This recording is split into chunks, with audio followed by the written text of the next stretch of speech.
Matters. And she's going to be talking to us tonight from the reference of her book that was published in 2020 entitled Culture Warlords, My Journey into the Dark Web of White Supremacy. Talia, thank you for joining us here this evening. Hello, Cincinnati. Hi. I'm delighted to be there, even if not in person. New York is particularly dreary today, so I wish I could be there on the Cuyahoga River with all of you, if that's where the Cuyahoga River is anyway. Hello. So Talia, listen, we'll jump right into it. I feel like I, even though I don't know you, I feel like I do know you from having read so much about you and seen so many interviews that you've done over the past few years after you wrote your book. And it is a very compelling, very interesting book that I want to spend the first part of our discussion here tonight kind of talking a little bit about, and then I want to get your thoughts and insights on some more current issues, things that are happening and that we're seeing today that might relate to some of the insights that you gained. But just talk to us just for a few minutes to tell us what inspired you to go on this incredible journey that led to you writing the book Culture Warlords. Yeah, well, thank you so much for the kind words. So I've been writing about the far right since 2017, and most of you guys who are here probably remember what happened in 2017 that might spark, an innocent young journalist to suddenly become, utterly riveted by the world of hate, which was the Charlottesville rally, or they call it A12. If you talk to Charlottesville activists, they don't like it when you make their whole city a synonym for hate. It's a pretty innocent, nice college town, actually.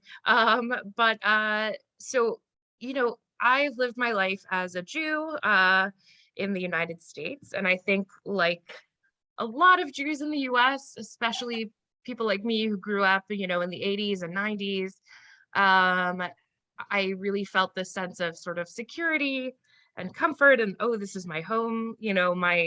My family history, my grandparents were Holocaust survivors, and we had sort of the American success story of, well, they immigrated in 48 and then their grandkids are going to Harvard, and it was this sort of very comforting, lulling story. And then as I began to work as a journalist back in 2013, my first job was at a Jewish publication. And I very quickly got an education into just how lively and, very much not gone anti-Semitism is. One of my jobs as an intern, jack of all trades at the Jewish Telegraphic Agency, was moderating the comments and our traffic. And a lot of it came from Nazi websites like Stormfront that wanted also to know what Jews are behaving badly today or which celebrities are Jewish, just for very different reasons than our target audience. And I'd had the sense of like sort of a building threat or just encountering something I thought was not as potent a force in American life, throughout my years as a journalist online. But then I think the rally and those chants of Jews will not replace us really jolted me out of whatever remaining complacency I had. And then I began to focus on the American far right as my primary sort of field of inquiry. And I've been writing about it ever since.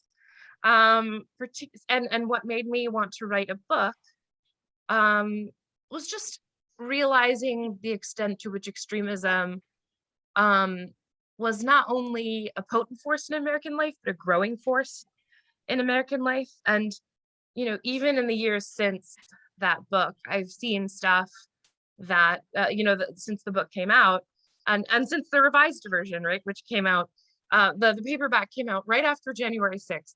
And so it was really, I have really observed things that I saw begin on the extremist fringe become the bog standard American mainstream. I mean, it's just been an observation of continual escalation is what I have seen during, since 2017, since I started researching this topic. And so a lot of the book is an exploration of what are the human motivations behind the people who join these movements? What are its mythos? What are the roots it draws on?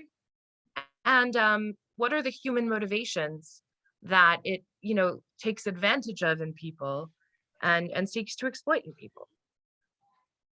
Yeah, so that's a good segue. Let's delve into some of that, because I think for those who are here who have not read your book, I think they would be interested in hearing some of your insights into what are some of the characteristics, what are some of the motivations, and even talk about some of the misconceptions or stereotypes that people often have about people who are involved in this white supremacy or this level of extremism that you observe from your time and research.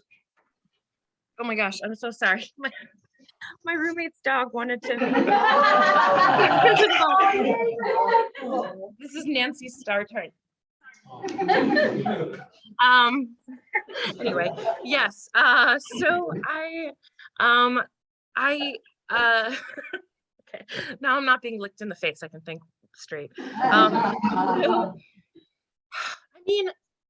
I think that, so just to answer the two questions you posed, which are obviously big, sweeping questions that I could spend hours answering, but I think the two insights that I sort of distilled down from my time kind of on the digital front lines of hate movements are the following two things. So, it's very easy to think I'm totally immune to this kind of propaganda, right? But the truth is that any of us, no matter who we are, are subject, if the right pitch reaches us at the time of the right vulnerability, all of us are subject to propaganda of various kinds, right? Now, I'm not going to join an anti-Semitic cult. You guys aren't going to join a racist cult, right? But, the right pitch played at your vulnerabilities at the right time, just because we're humans and we psychologically need to feel like we are part of something bigger than ourselves, have a community, have a life purpose, right? These sensations, these emotions are not inherently bad, but they are ones that white supremacist groups play on very effectively.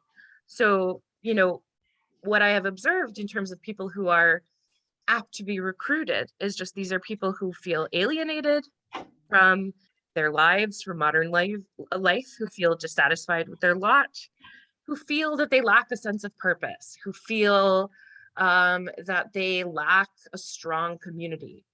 And I think these are sensations that a lot of us can really relate to.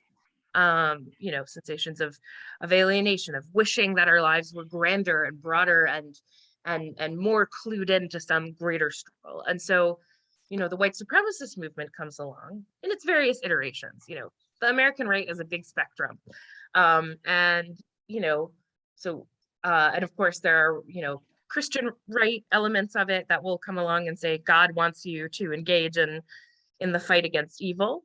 There are, the sort of straight up secular white supremacist elements that say, like, brother, you can save the white race. You can be important. Your life will have a purpose. You have this community of brothers in arms. And of course, because this is inherently sort of a violent community, there's also a bonding over denigrating out groups, saying, these people, the Jews, Black people, immigrants, these are responsible for all the ailments of modern society, all the alienation you feel, all the sense that you are not living the destiny that you were promised in some fashion. And of course, in a country that has catered and continues to cater to white men, that idea that you deserve some noble and grand destiny perhaps resonates more strongly with white men, particularly young white men. And so the other piece of it, and this is very related, you talked about, what are some of the stereotypes? What are some of the misconceptions people have? So I kind of sum this up as the Cletus fallacy, just because it's the idea that every white supremacist, every person who's ideologically committed to white supremacy, everyone who, holds these ideals is some, ignorant hick from the Southeast who lives in his mother's basement, doesn't have, all his teeth, right? So there are a whole lot of issues with this stereotype. It's one that's really commonly held, and you'll see kind of it's a very strong strain in liberal thought to kind of say, these ignorant, rednecks with their, white supremacist ideas. And I'm not here to argue about for the brilliance of of random members of the white supremacist community. It's more that, first of all, this is a classist view.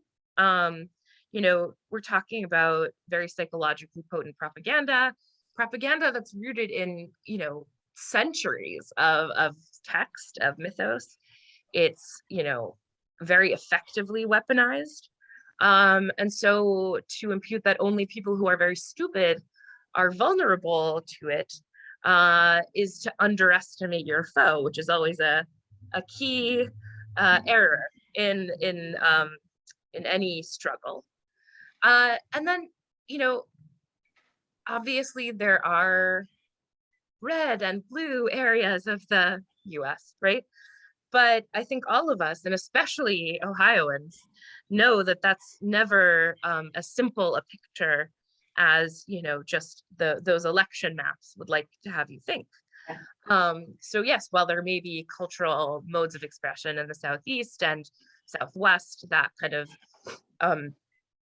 are more resonant with this white supremacist ideology, it's really not as simple as that. And I know, me in New York, right, the bluest city in the bluest state or whatever, I personally have been to events in this state and in neighboring states where extremists have shown up to, for example, harass drag queen story hours. There have been Nazi confrontations on the streets of this very city.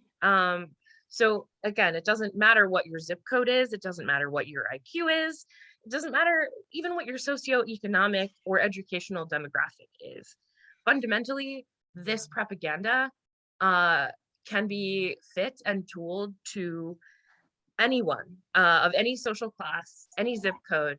The only prerequisite is a feeling of alienation and a desire for greater purpose.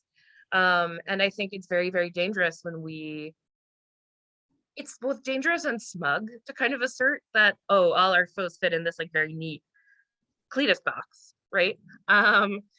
And that somehow social class and education can really render you immune to this sort of pitch, you or your children. And I just, I know it's alarming, but my cautionary note is that absolutely not. It can be someone in your neighborhood or your HOA or your PTA, may hold these ideals.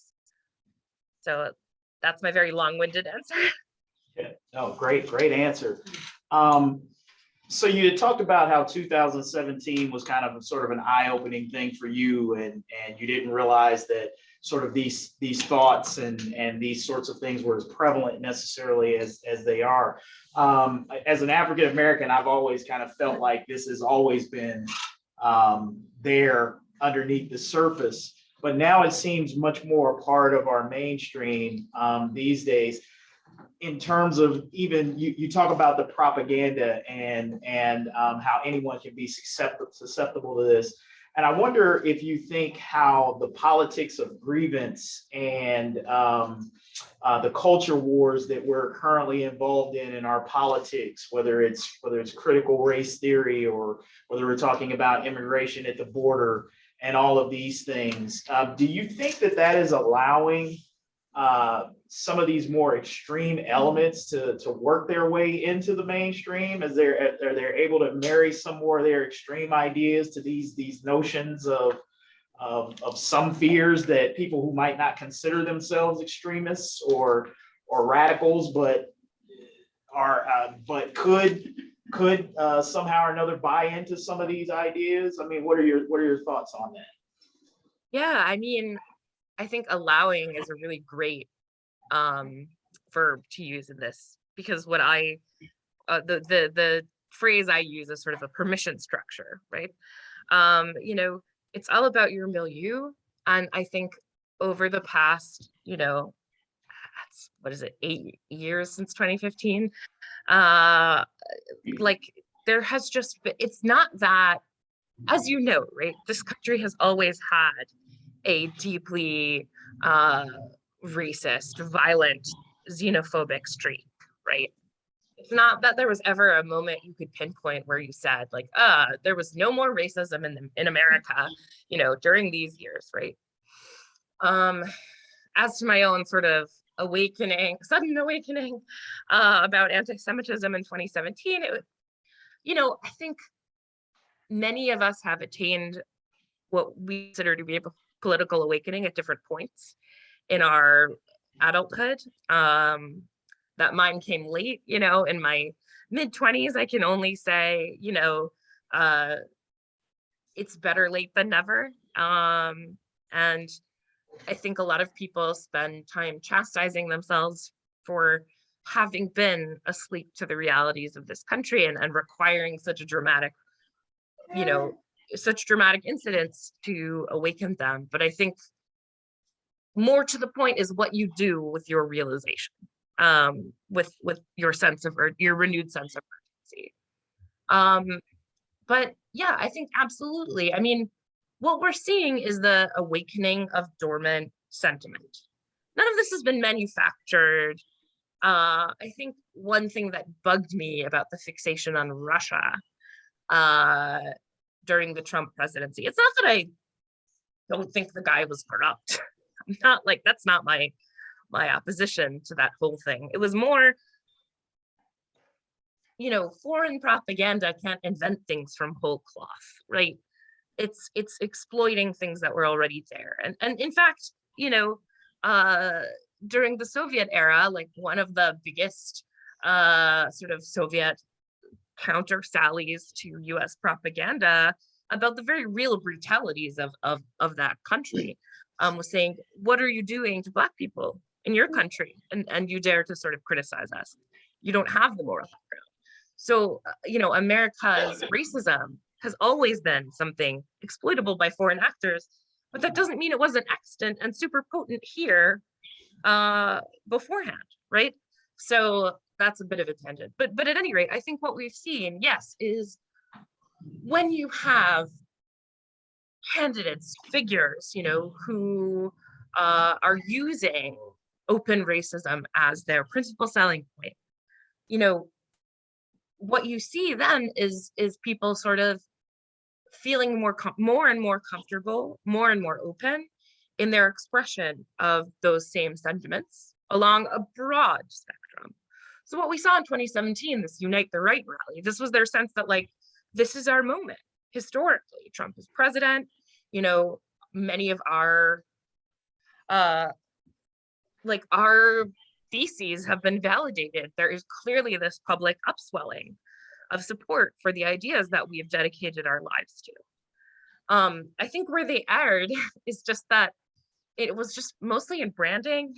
Like, you can say pretty much most of those things as long as you don't have a literal swastika flag, and still be elected to school board, as we've seen increasingly. And what we've been seeing since 2020, I think, is sort of, sometimes it's called Trumpism without Trump. I would just call it like a latent American fascist tendency that has like how chickenpox can give you shingles.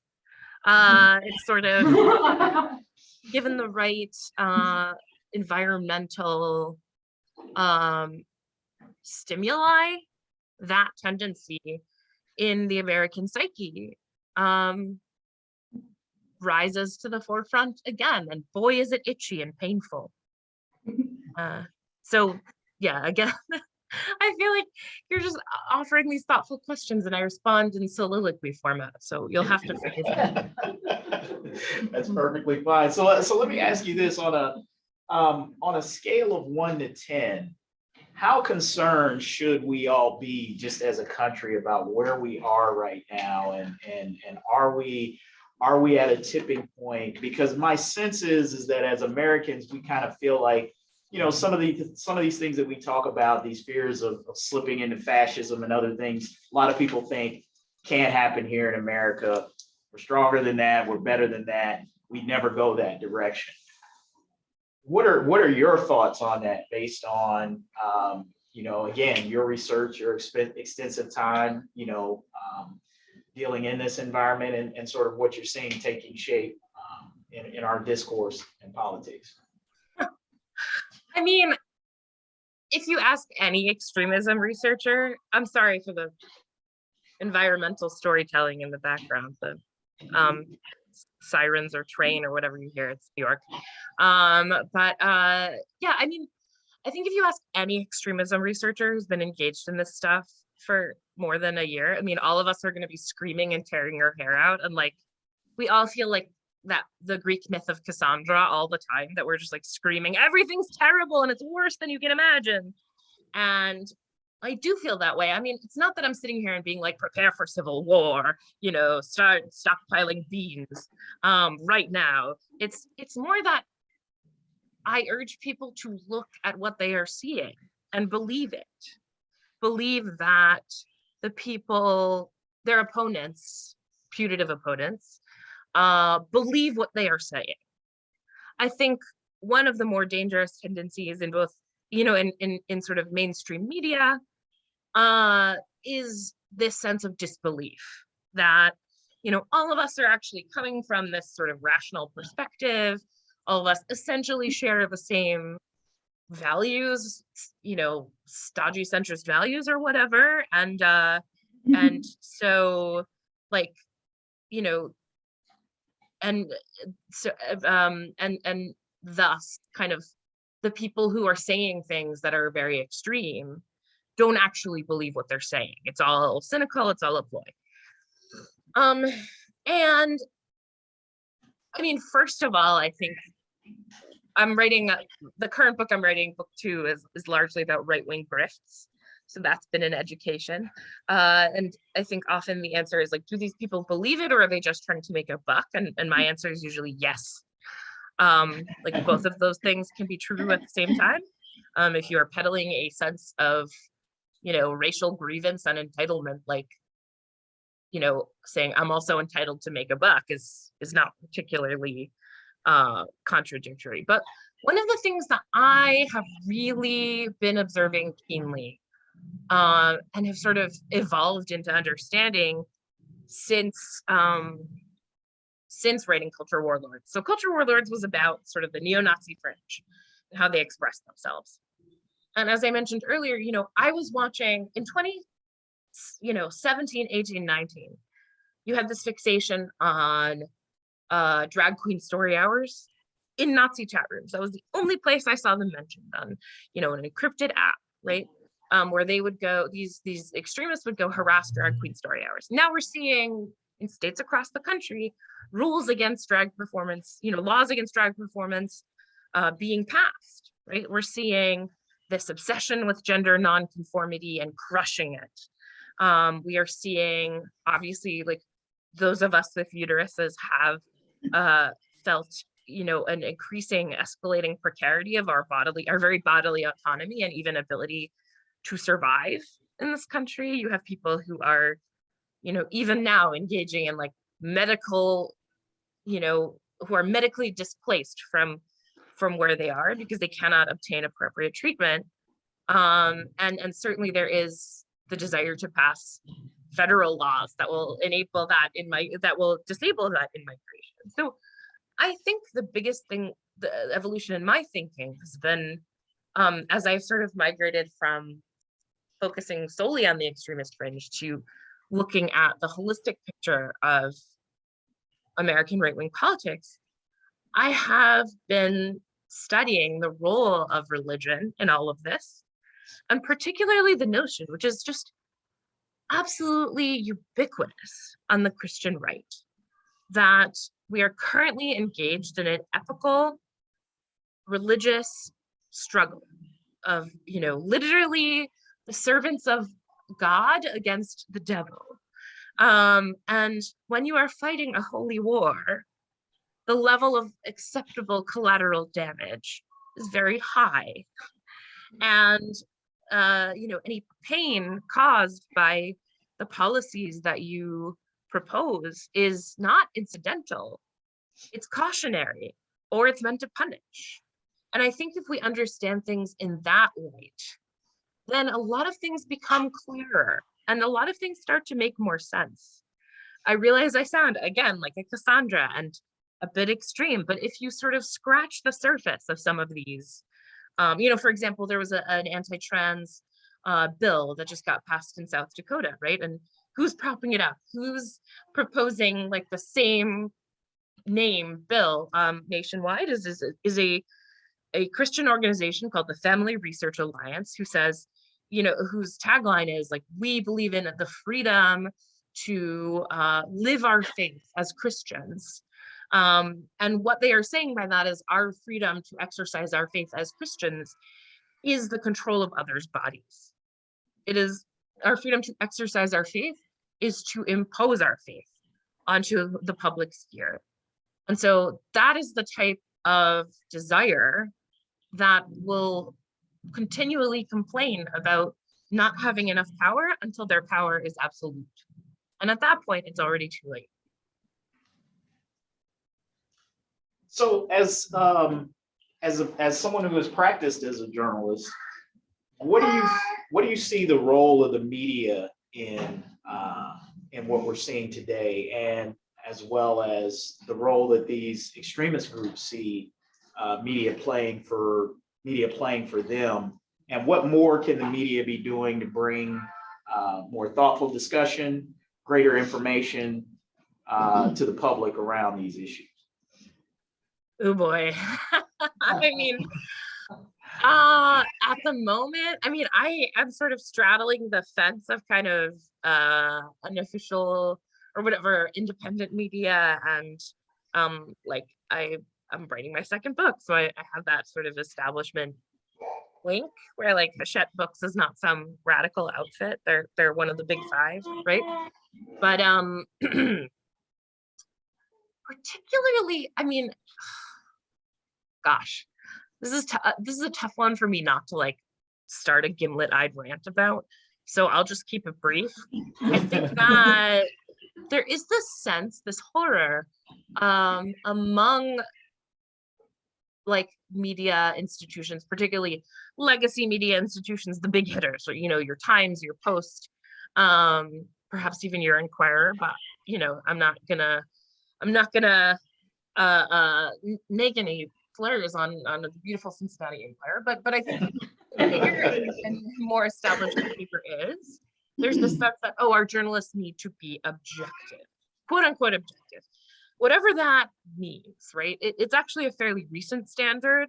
It's something that is relatively recent in the world of journalism, this idea that like journalists expressing their opinions or being honest about their beliefs is sort of inherently wrong, that everything has to be hidden under this sort of scrim of faux objectivity and quote unquote even-handedness.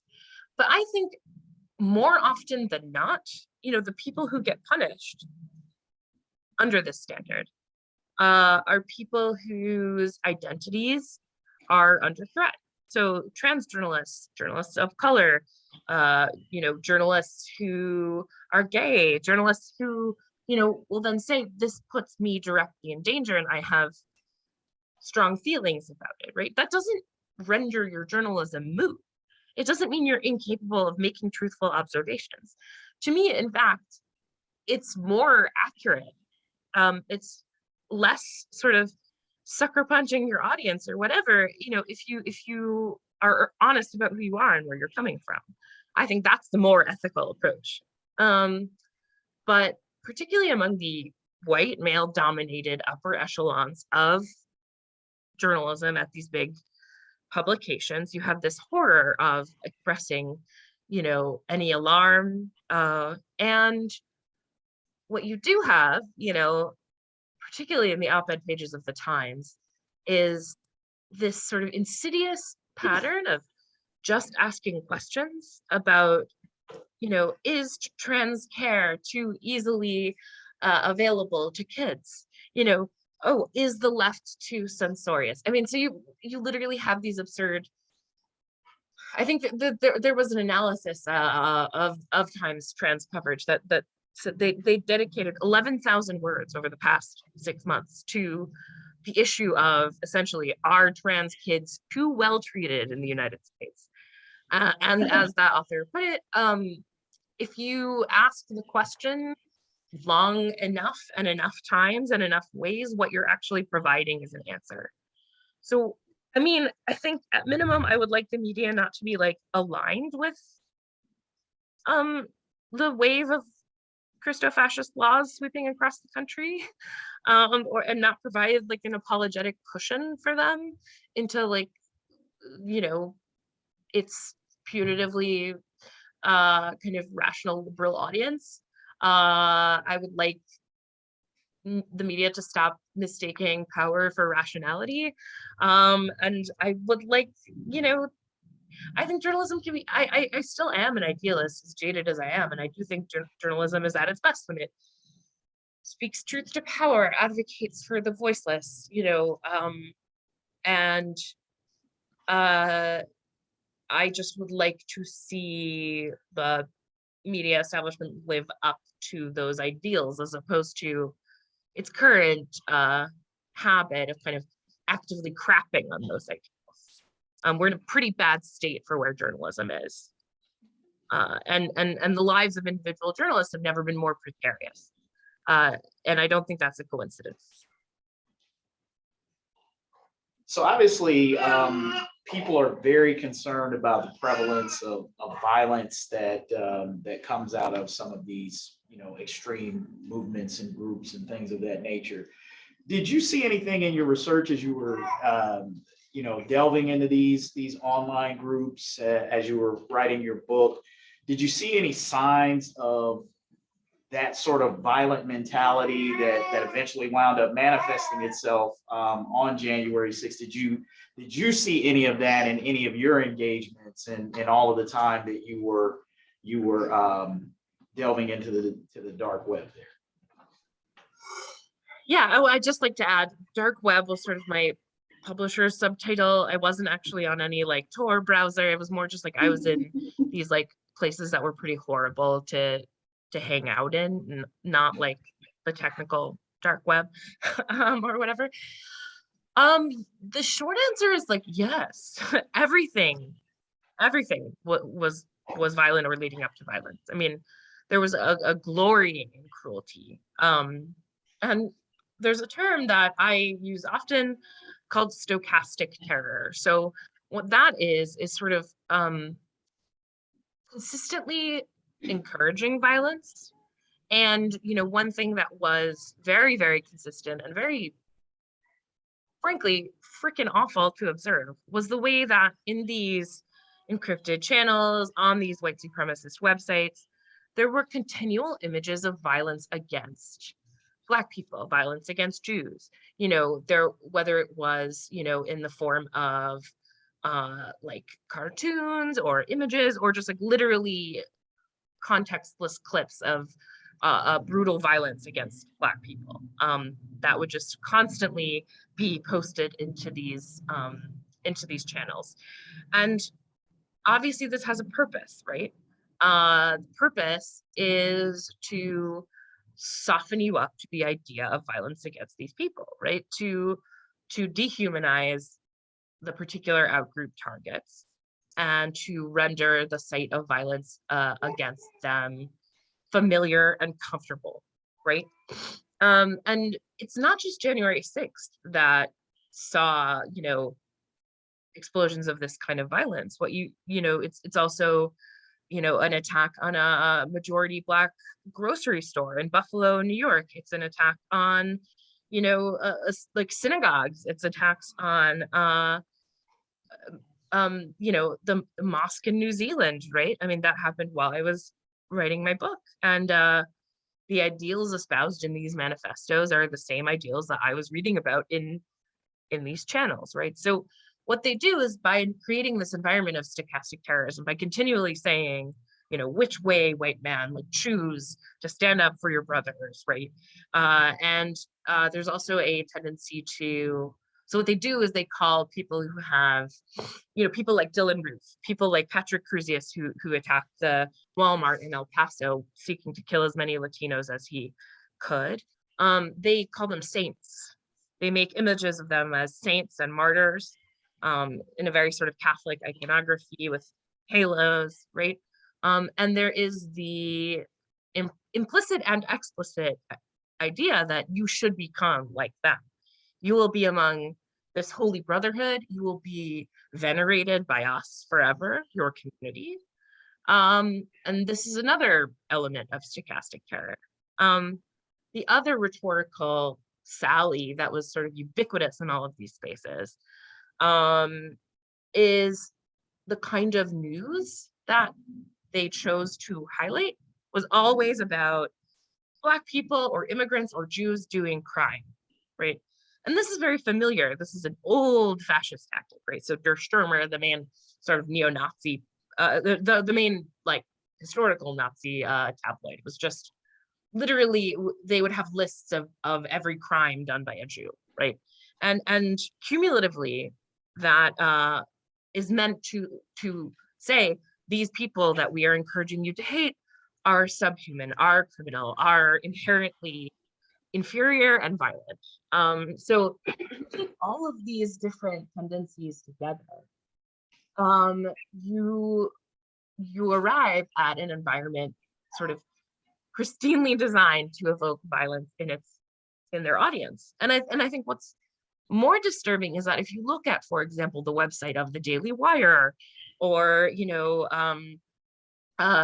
like various sort of right-wing publications, you see the same tendencies. Once you've awakened to what these tactics are, you begin to see them, you know, in sort of putatively non-extremist right-wing outlets. You know, you begin to see the same obsession with, you know, criminal action by designated outgroups. You begin to see you know, some of the same, I would argue that it manifests in kind of the way that figures of violence in the past are sort of continually venerated. And so again, this all is part of a permission structure, and in this case, a permission structure that that continually, that's a violence generation machine, right? So when you see, you know, in mainstream newspapers now, just like continuous, like agitating against clinics that provide gender care, against abortion doctors, against, you know, drag queen story hours, right? Cumulatively over time, that is an invitation to do violence against these people and these groups. So one of the more interesting chapters or parts of your book, you actually spent some time on a white supremacist dating website. So apparently the white supremacists need love too. Kind of talk about that whole dynamic and the role that the women that many of these men in these groups try to recruit, how that plays into their overall thought process and strategy and agenda, and what your experience was with that.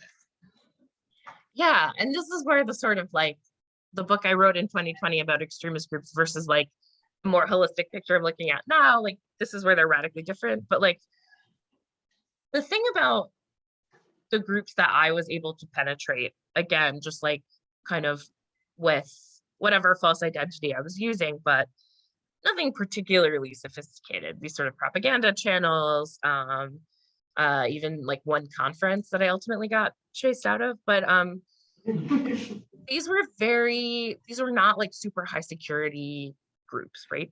and almost everyone in them was a dude. I mean, this was like just an absolute sausage party of like young, angry, white dudes. And that was reflected in the stuff that they were saying and the events they proposed. Like at one point, there was going to be a fight club between Norse God worshiping white supremacists and ultra Christian white supremacists, like in the woods.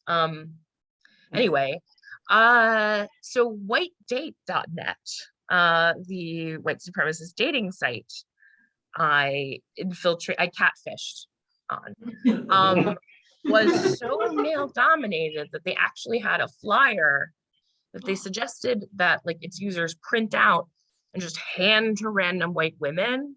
That was like, you look like one of us. Our existence is as endangered as the Siberian tiger. Join us on whitedate.net. And you were just like supposed to hand it to a random lady that you passed. It was like, even if she's not your type, one of your brothers might appreciate it. So I saw this. And actually, this is before I started writing the book. I'm just really weird and mad, angry. I saw this and I was like, this seems like the ripest opportunity for catfishing I've ever seen. And so I created this false identity. My name was Ashlyn, because that was the whitest name I could think of.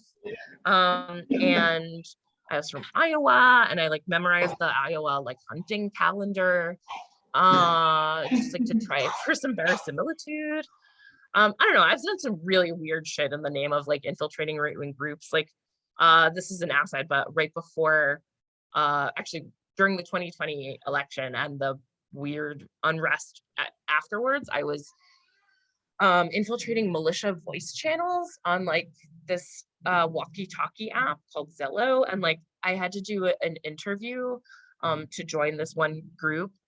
I don't know shit about guns, and like I had to do this interview and I was like, well, I got a rifle, and they were like, oh, like what's the caliber? And I was like, I think it's a 22. I just like didn't know anything, but I just pretended to be like a dumb woman, and it worked because misogyny, yay. Anyway, that was an aside, but so I also lifted my voice a bit. But anyways, so Ashlyn was my greatest creation, and she got tons and tons and tons of messages every day from these like lonely dudes being like, I've been awakened to the truth of white supremacy, and now I want a woman to share my life and bear my white babies with. And I got them to write love letters to their ideal white wife and send them to me, and then I published them. And am I a dickhead? Yes. Do they deserve it? Absolutely. I will say that I think just once again, the big takeaway from that whole experiment was just the banality of these folks, that they're people just like you and me.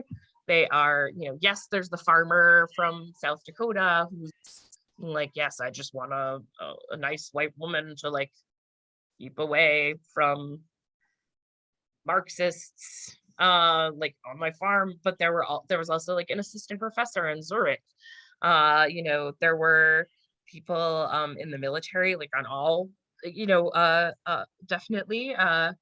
And there were just people from all over the country, people from all different demographics.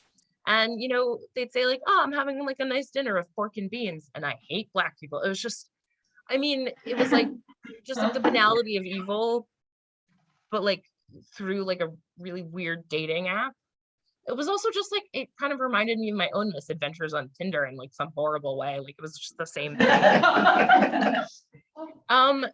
I came away from that just being like, these are people, right? And they eat and they shit and they sleep and they want love just like you and me. But unlike you and me, right? They choose every single day to engage in hate and to dedicate their lives to hate. And so as I kind of, my takeaway is like their humanity doesn't absolve them. If anything, it condemns them further, because they, with the same one wild and precious life that all of us have chosen to dedicate themselves to the cause of making the world a worse and scarier place. So, you come away from that and you become insulated. I mean, just going back to the media critique of earlier, like often you'll see like the Times has run like several features of like, we talked to this neo-Nazi leader and like he didn't like Sig Heil constantly, and like he was able to speak, and we went to an Applebee's. Like, isn't that crazy? Maybe he's so well spoken and articulate. I'm like only if you expect like every neo-Nazi to be just like a drooling like idiot with guns for arms, like is that surprising? Like once you acknowledge like, yes, these are full human beings with like the full spectrum of human emotions, and they are unforgivable. Like those two are very possible to hold in your head at the same time. So that was very much an exercise in like proving that to myself pretty conclusively.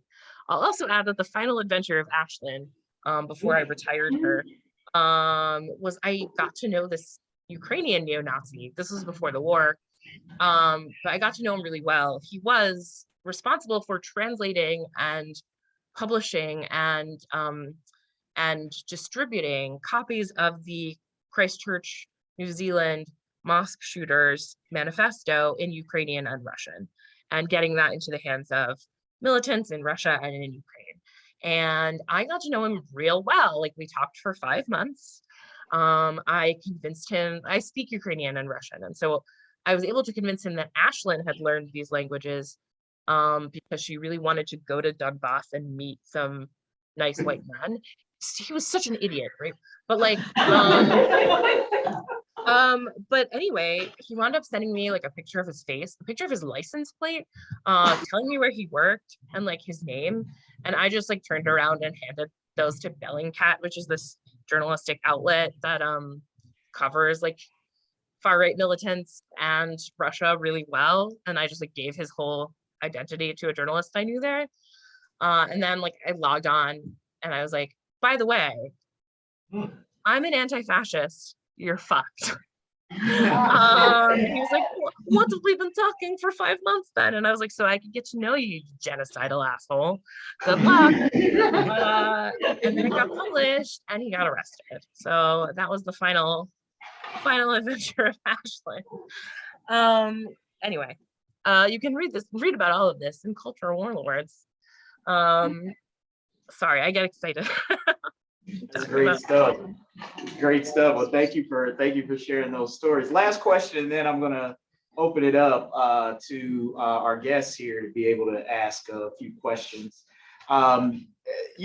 Obviously, a lot of people came out tonight to hear you talk, to gain some insight, to learn some things, but also to kind of figure out what more can we do as individuals, as a collective community, to fight against this type of extremism. Maybe we're not able to ever eradicate it or get rid of it, but how can we be more effective in fighting against it? I think about this a lot.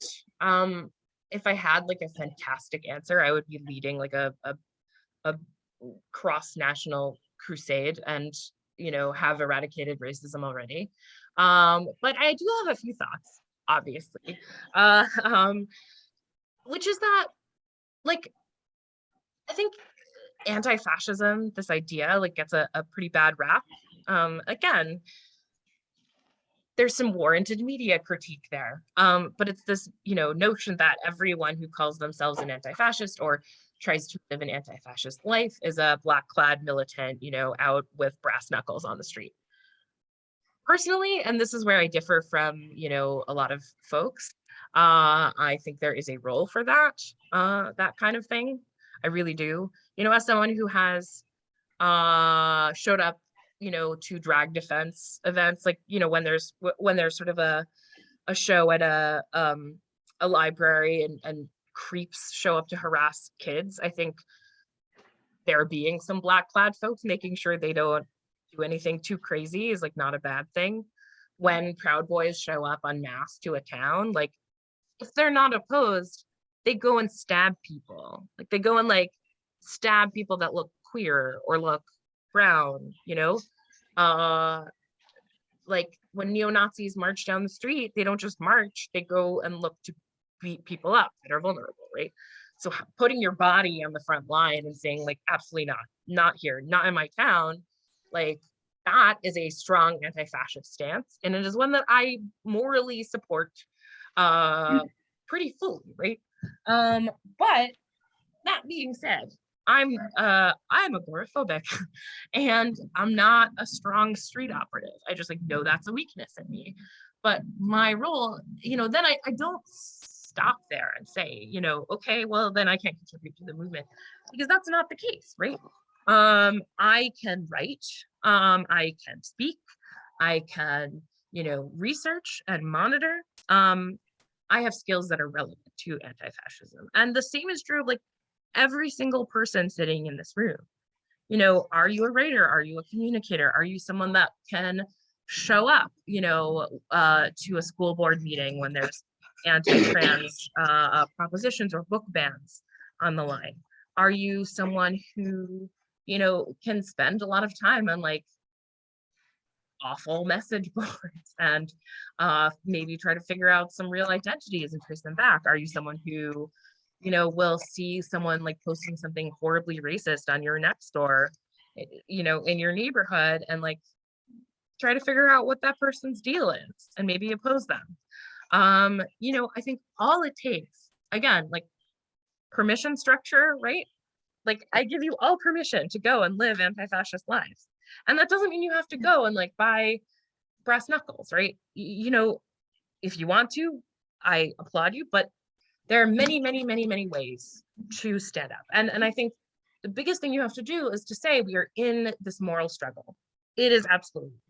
We are up against people from the upper echelons of power to the fringes of fringe groups who want to destroy women's rights, gay rights, the LGBT community as a whole.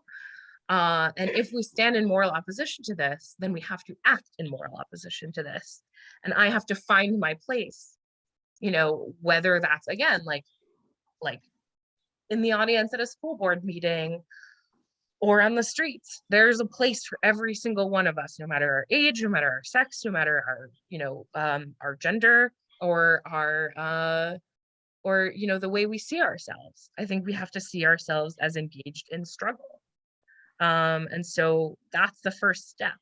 And once you've taken that, you will find your place because you are needed. Great, thank you so much.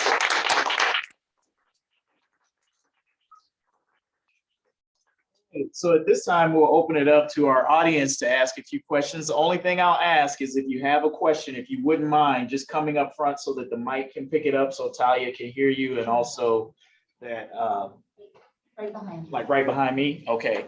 Yeah, just come right behind me so the microphone can pick it up so that you can be heard, so that she can hear your question. So yes, ma'am.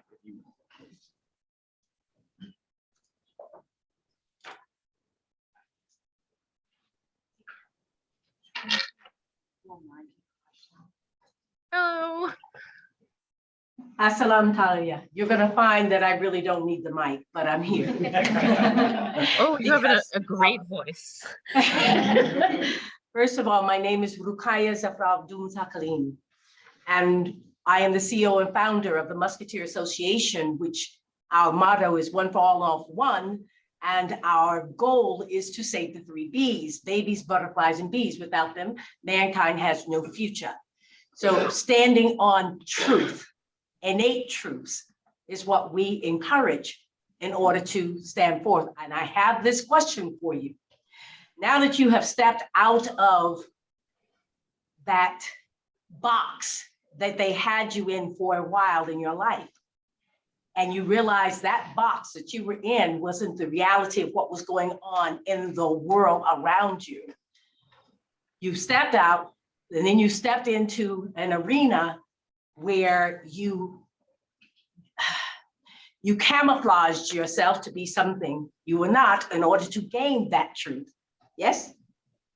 Yeah. Okay, the question is, now they know who you are. Have you been threatened? Yeah.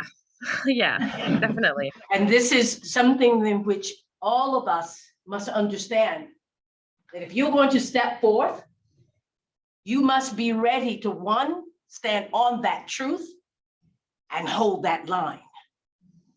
Because they are not going to step back just because you step forth and say, that's a lie. That's not the truth.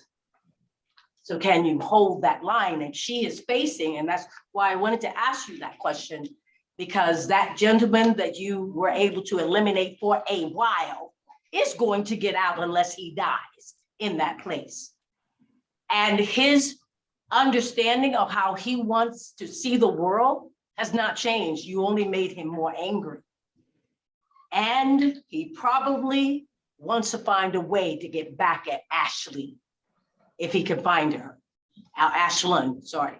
So how do you feel now that you know that your life may be sacrificed so the rest of us will stand forth? How do you feel? I mean, that's a really good question, and also a really strong follow-up to that kind of like psych 'em up speech I just gave. Like, yeah, there's a price. There is a price. And I don't want to say that, you know, it'll all be sunshine and rainbows once you say, like, I'm gonna stand up for what I believe in. It's hard. There is backlash. In my case, I mean, after the book was published, the FBI showed up at my parents' house. They were like, oh, like, people want to kill and rape your daughter. And I was like, well, yeah, I knew that. Like, I have lived with this, like, I have certainly lived trying to engage like in best practice security as much as I can. Like, I've had to give up certain things. Like, I still vote at an old address that I haven't lived in years, just because voter records become public. It's a way to get doxxed. I never post pictures of that identify like where I live. If I am posting pictures of like, here I am at the aquarium, I'll wait till I'm like home from the aquarium to do that. And, you know, all kinds of precautionary measures like that. I think if the smaller your community is, the more visible you become if you become an activist. But I think, and not to sound melodramatic, it was like, as I was writing the book and like so immersed in this stochastic violence, as I was kind of delving deeper and deeper and deeper into these horrible worlds, and even now as I'm working on book 2, I'm sort of realizing, oh, like, these people really believe they're in a struggle with the devil and like want to destroy his servant. As I'm working on exposing that strain of thought in America, it's like there is an inherent danger to doing that, right? Even if I'm just like mostly kind of hiding in my house, being a hermit, there is a danger to it. And I realized long ago that I was ready to pay that price. And for many of you, that's a decision that's not just on you. Like, I don't have kids, you know, I do have a family. I don't like that my parents have been doxxed, or that my sisters have had their, you know, identities published. That's so scary and horrible. And like, I bought access to a service that, you know, scrubs all their details off the internet, but like, that didn't stop, you know, my mom's office address from being posted on a neo-Nazi blog. It's awful, and it's awful that like there's collateral damage sometimes. Thankfully, you know, everyone in my family is safe, and I'm thus far at least physically unscathed. But there is a price, you know. Sometimes it's just the price of like exposing yourself to the like filth and horror of this kind of thing. Sometimes it is like making yourself visible and making yourself thereby a target. But I think it's worth it. I mean, do you really want to live in this time and say, I was too afraid to do anything? Like, or at the very least, if you don't feel comfortable getting visible, support those who are. Very good. I appreciate that. I know you can hear me, so I truly appreciate that very, very much.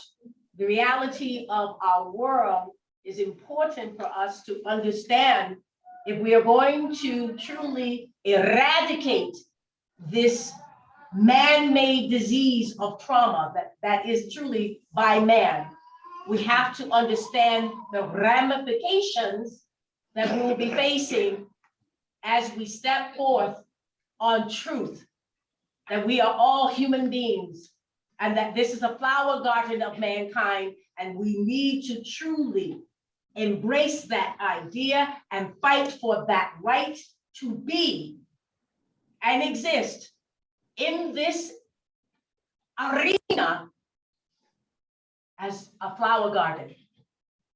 Yeah, thank you so much. Yeah, thank you for your question. I also just wanted to mention to those who might be joining us virtually, if you have questions, if you want to submit those questions in the chat, we'll also try to pick those up and ask those of Talia as well for those who are watching virtually. All right, anyone else? Yes, sir. Hi, Talia. Thank you so much for joining this group tonight. My name is Justin Kirsch. I work for AJC Cincinnati when doing some similar work to combat hate and extremism. I have two brief questions.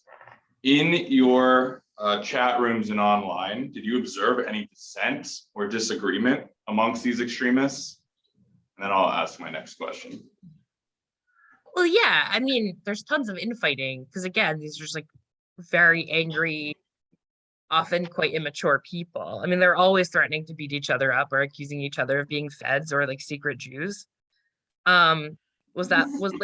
It was like there wasn't like tremendous ideological dissent, but there were different approaches. Like, again, as I mentioned, like some people worshipped like kept the faith of Ausatru, right? They worshipped the Norse gods because they were too anti-Semitic to be Christian because Jesus Christ was a Jew.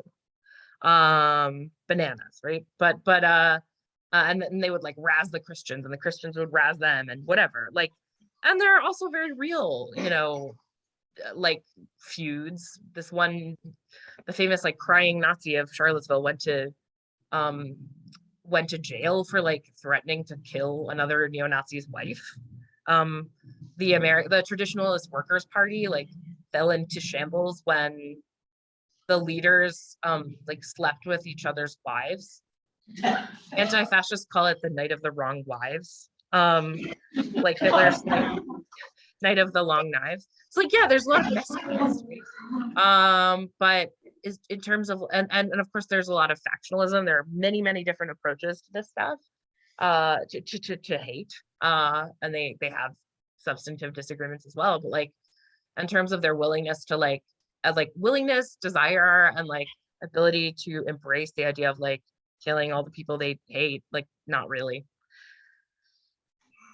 Thank you for elaborating on that. A bit more specific, did you observe, like, what about the Ben Shapiros and the Candace Owens of the world who arguably speak to some of this extremism or hate agenda in a more politically correct way, maybe? Did you hear or see any of that? Of course. I mean, yeah. Like, I'm just wondering what you mean by like, what about? So were they like a Black woman and a Jewish man, you know, people of identity they espouse to hate? Did you find them affirming or disagreeing, or what was the commentary about individuals who embody an identity of those they claim to hate? That's the general gist of the question. I mean, you'll find that there are like token minorities in a lot of hate groups. Like for example, the Proud Boys, like their chairman Enrique Tarrio was like a Black Cuban. Like, and I don't like call anyone a token lightly, right?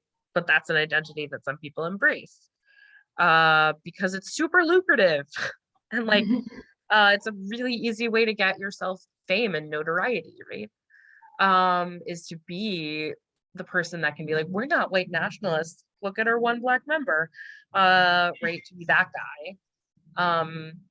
At the same time, right, like you look at like the case of Milo Yiannopoulos, right? He's sort of this gay, you know, gay guy who's for a really long time like a big prominent speaker of the alt-right. Then like he made some they were sick of his shit for a long time. And when he made some comments that seemed to advocate for like relationships with underage boys, like they dropped him like a hot potato, even after he'd been at CPAC and like been in the inner echelons, right? It's like you are tolerated if you have a despised identity up to a point.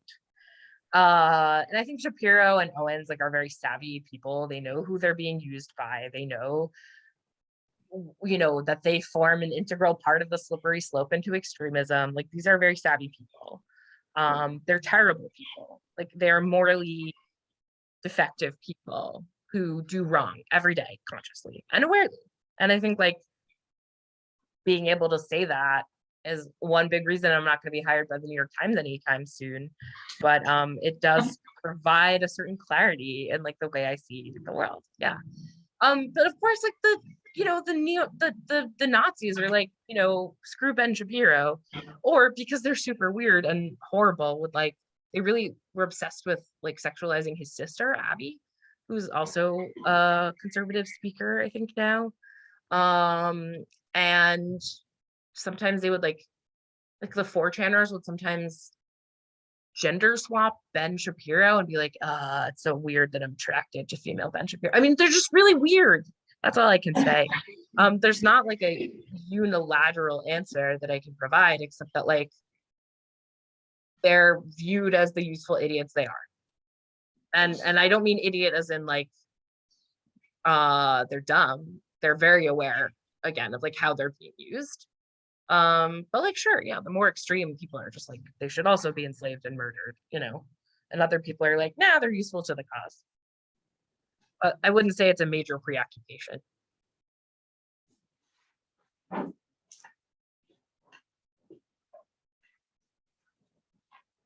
Hey, I'm Claire.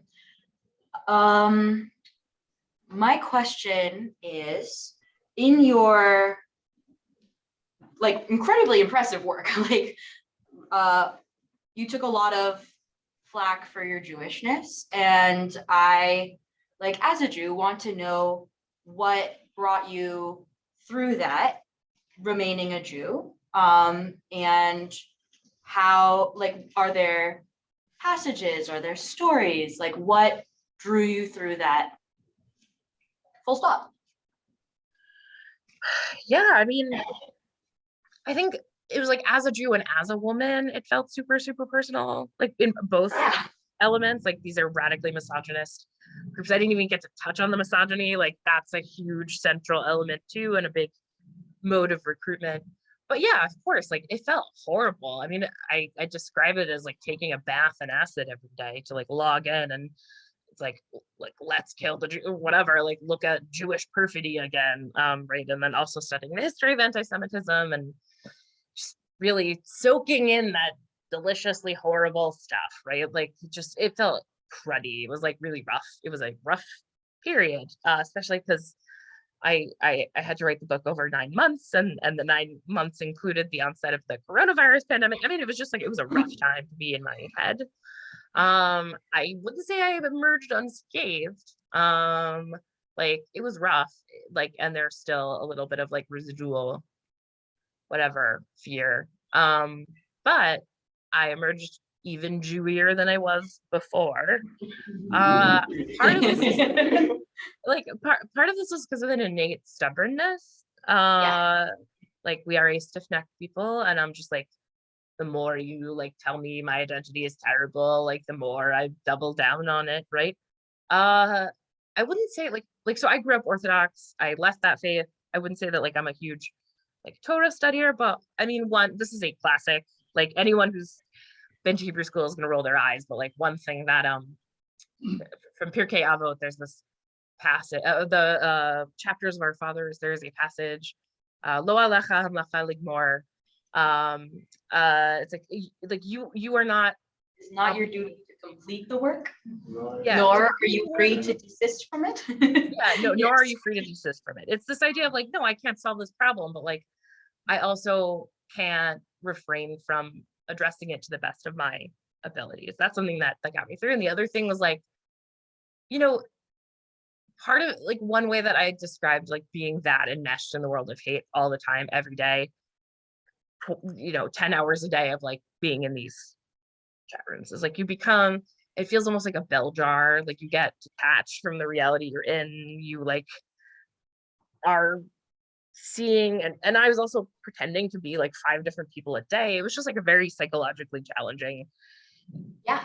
And I found that for me, like the sensory connections to the world and the world of Judaism like really helped. So I mean, I'm talking about like cooking chicken soup and making cholent and like eating challah with my family, like that kind of thing really helped anchor me back into reality at times when I just felt like I was gonna spin out or asphyxiate in the bell jar of hatred. So and now 3 years after the book first came out, I'm like just chewier than ever. It's amazing.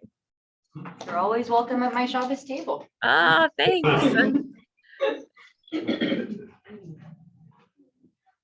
I mean, I also just one word about anti-Semitism. While I still have the ability to have a captive audience in Cincinnati, anti-Semitism is really, really interesting in terms of its role in the white supremacist movement. It's sort of sui generis in that its primary role is like infrastructure. It's like what it is it's the way they explain the world.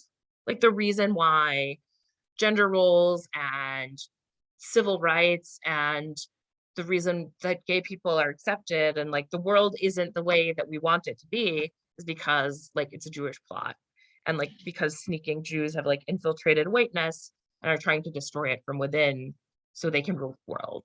I mean, that's the TLDR version of it, but it's basically like anti-Semitism functions as like, yes, there is a visceral hatred of Jews, but it also functions as has this explanatory function, like above and beyond just that visceral hatred. And sorry, just adding that in. And if there are any other questions, I would love to hear. Talia, we have one more question for you, and then we're gonna thank you for your time this evening. And it comes from one of our virtual audience members, Melissa. And she asked, what have you found to be the basic personality type and self-esteem level of extremists? Also, what are extremists most afraid of as the foundational belief for their extremist views? I mean, so I think, as I mentioned earlier, like at the beginning of the conversation, there is no one personality type. Like, yes, the people who are sort of most prone to be recruited tend to be male, tend to be young. Certainly there are women who are engaged in this kind of extremism. They tend to be more on sort of the moms for liberty, like running for school board to ban books, like the sort of mainstream side of things. Like the neo-Nazi movements are so corrosively misogynist that like there just like isn't really a lot of roles for women there. Like the street fighters are mostly men, like the brown shirts and squadristi of the past. But like there are plenty of fascist women in the US. They're just more likely to be expressing it through either Facebook memes or runs for political office. But just as I said earlier, and I think it's great to circle back to this question, like the unifying theme is people who don't feel completely happy and fulfilled in their lives, and or people who may be feeling sensations of social isolation, alienation, and purposelessness.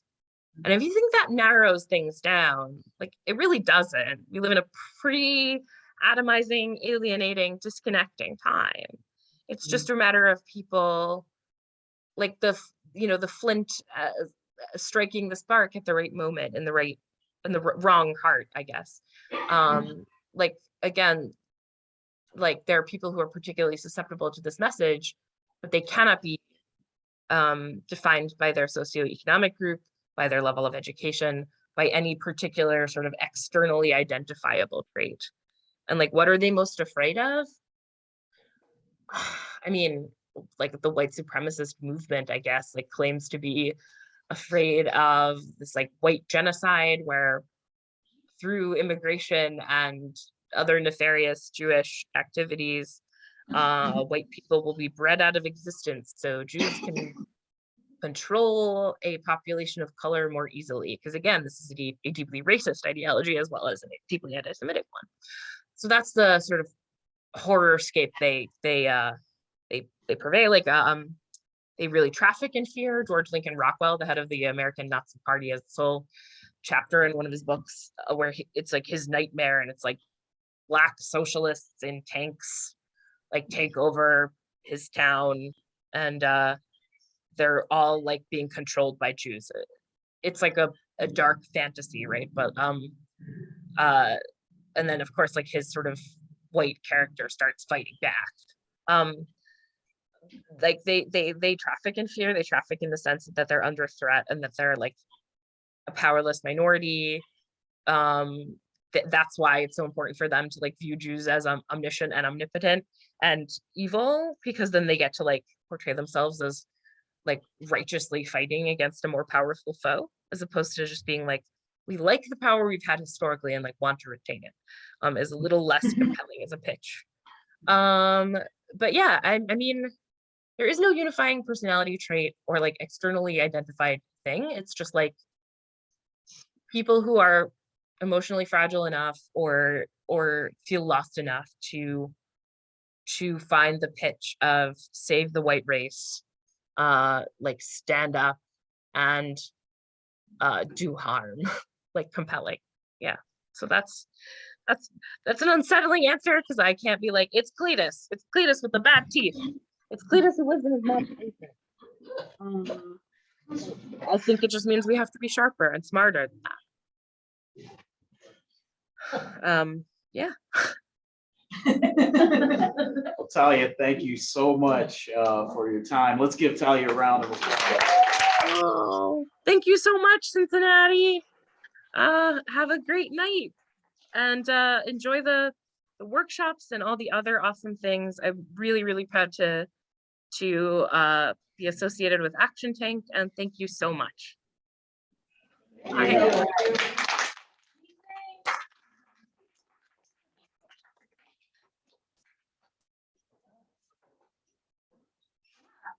So everybody, we are going to take a 10-minute break. Please use that time to eat food, to go to the restroom, which again are they're basically on the other side of this wall, so you have to take a little bit of a U to get there. We'll reconvene in 10 minutes, which will be at 7:20, and then we'll spend the rest of our time together talking through some things and sharing some feelings, and hopefully it will be really productive and helpful to our overall project as well. So 10 minutes and then we'll reconvene. Thank you. Very good.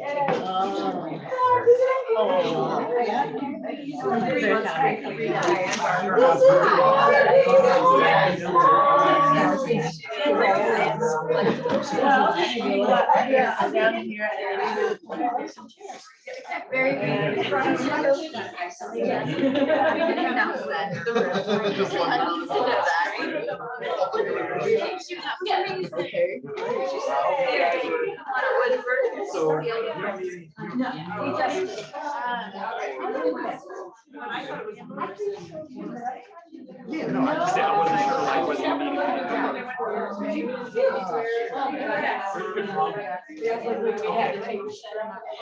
okay, I'll ask him again.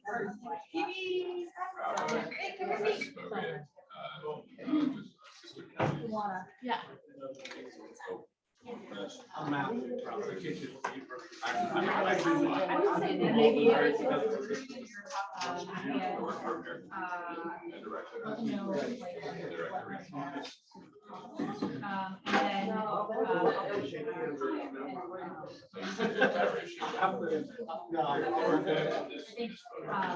to do some like workouts and share outs.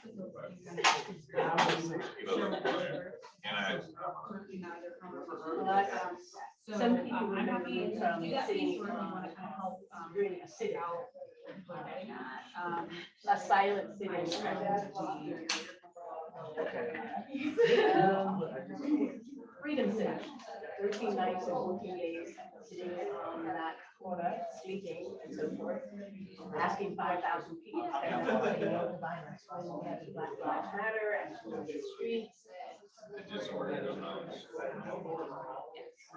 Yeah, so basically, we're asking maybe talk, acknowledged each other, but there was a lot when they going on. pulled out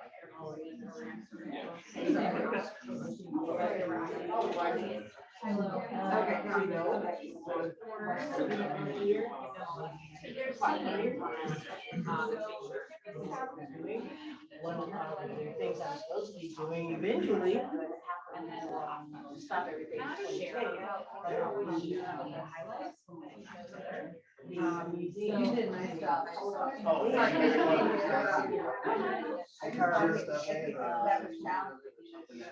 COO invited. but yeah. Are you today having yet? We're all just scattered. I haven't.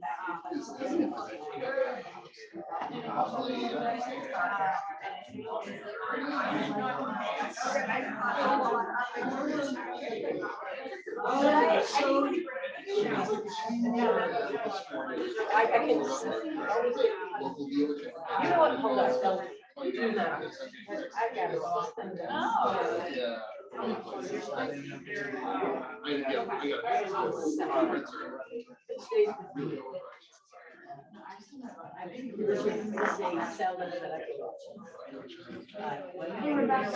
Yeah, do you want to stay? Yeah, that's what we're just. Okay, cool. Okay, yeah, he's gonna stay here. And I know how dangerous. Hey, before you put the computer away. Yeah. She is. Well, if you ever need to use the space laser.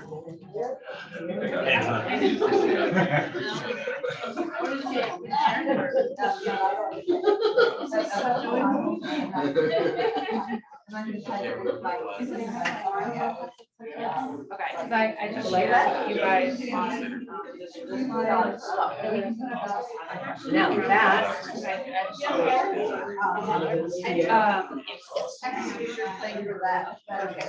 Then one. I'm so sorry. I'm going with you, man. She came on, you said. Our show was just so Rebecca. First smiling. Congratulations. Brilliant. She's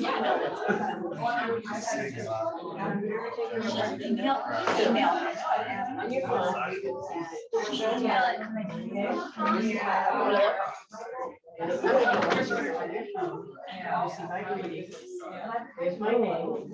That's the association that I am the CEO and founder of. This is one of the movements that we started. No.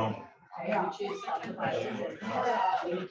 I stayed in that street for 3 nights.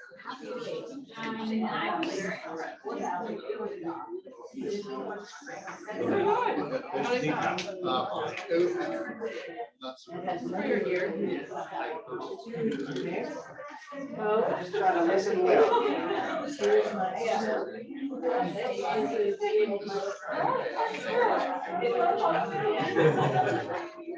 That's why I bought a new car because it's cheaper than. I've got a problem. That's awesome.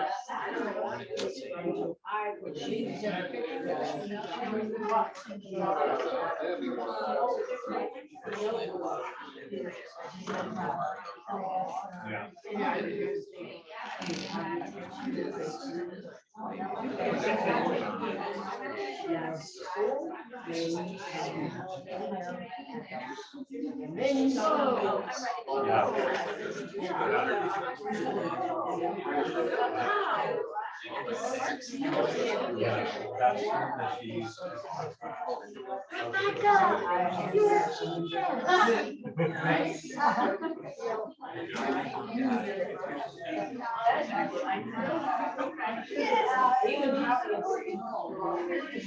to know it.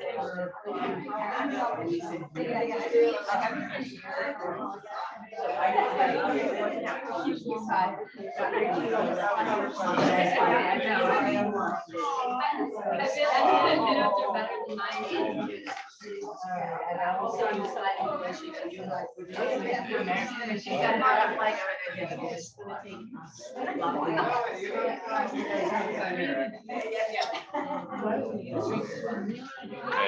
we're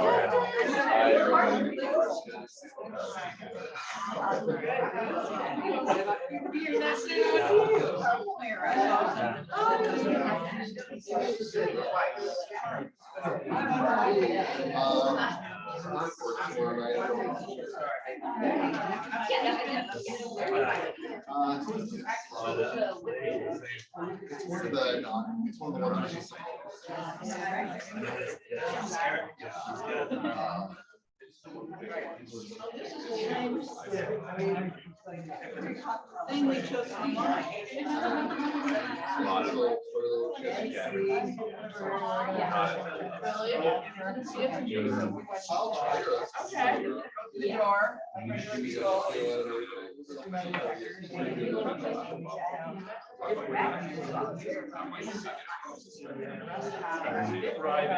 Hi, everybody. It's a neat.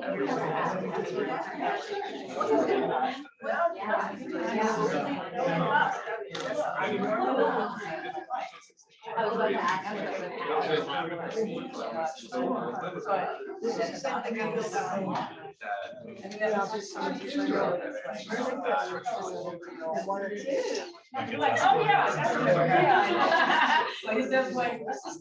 I don't remember this.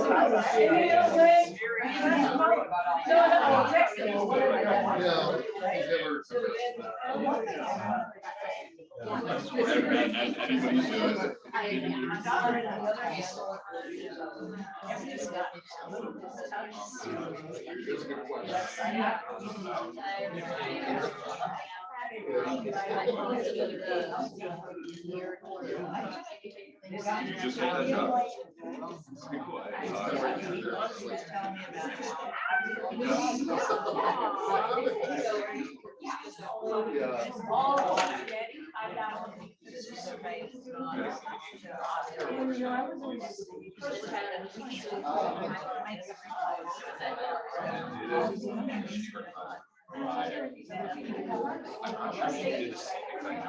Now we know.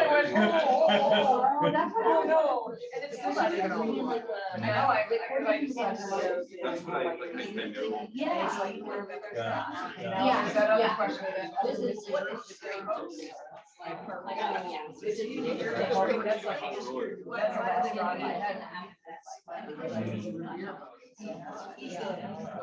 They were just doing what.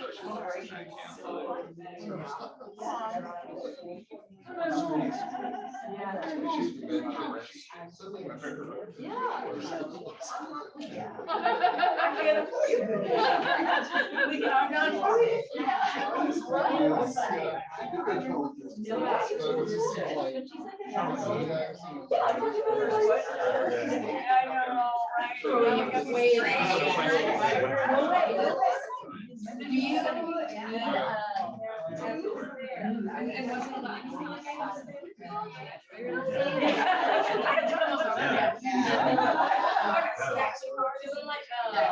And then we could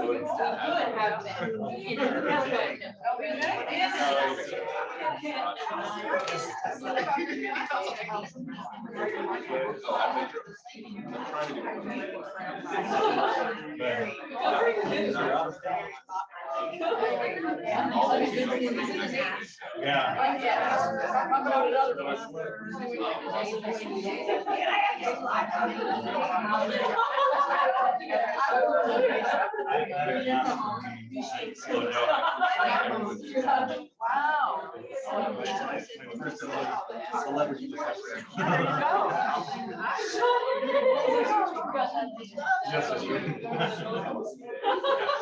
But yeah, he was writing all this long list of other stories.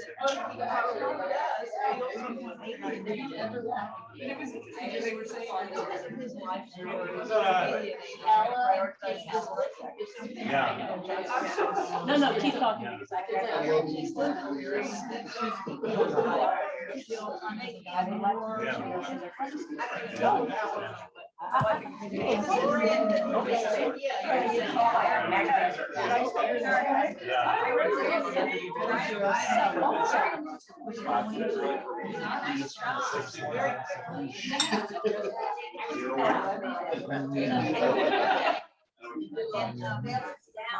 There was an option on for starting that's it.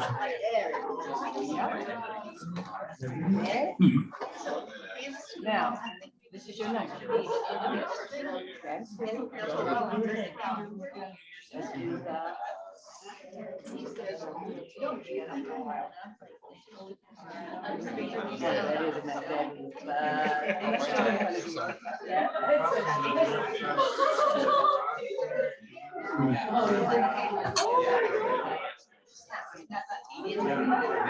Other word one now.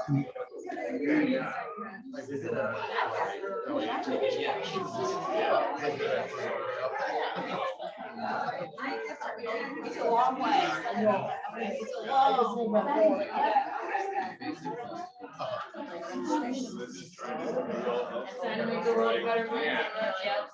Okay.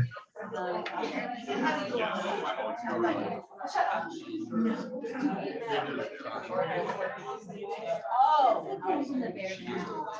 were just talking about that, fellas.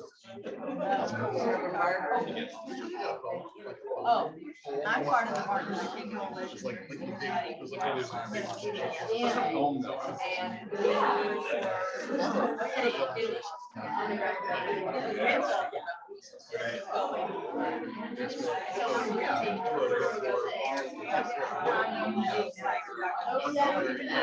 Only about a year ago.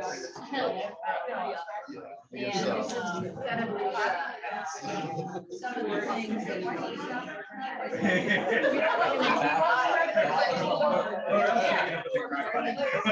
I didn't even understand.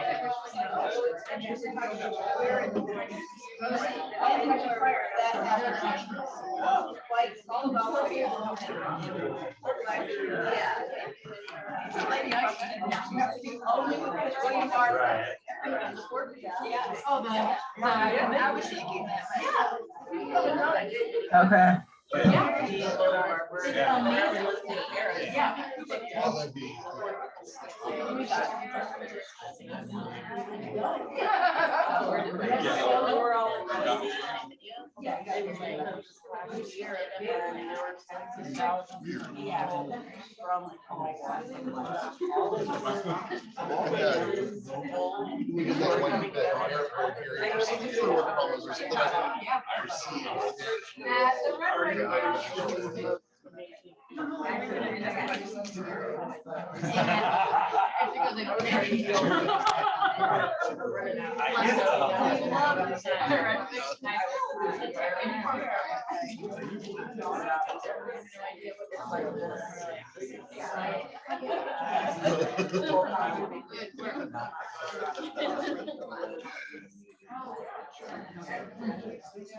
Yeah, I've enjoyed it also. I don't like yeah, I've always.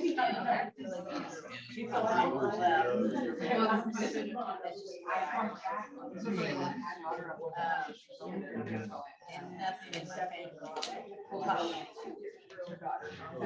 and I just, so.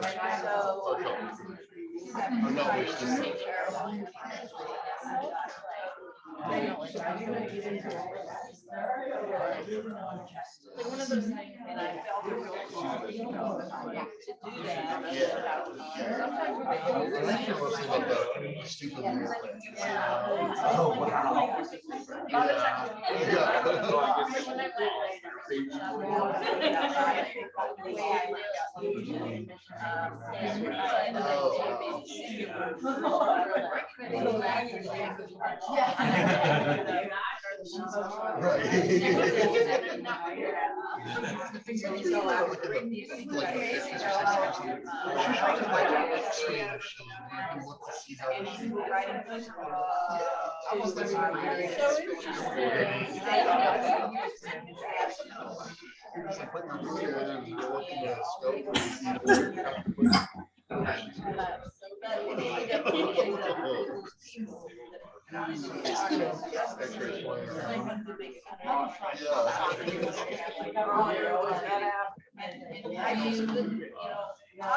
Cincinnati's, you know, how there's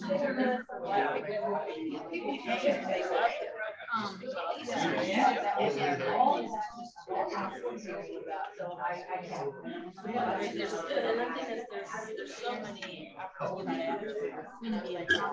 Yeah, you know.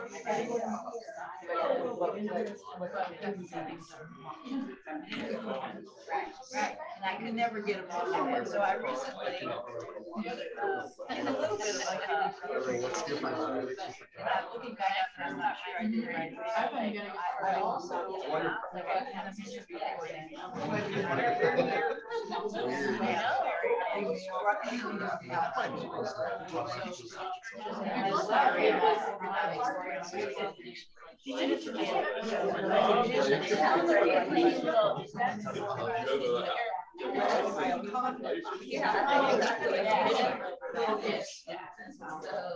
I'm on the this one, so I'm probably going to continue.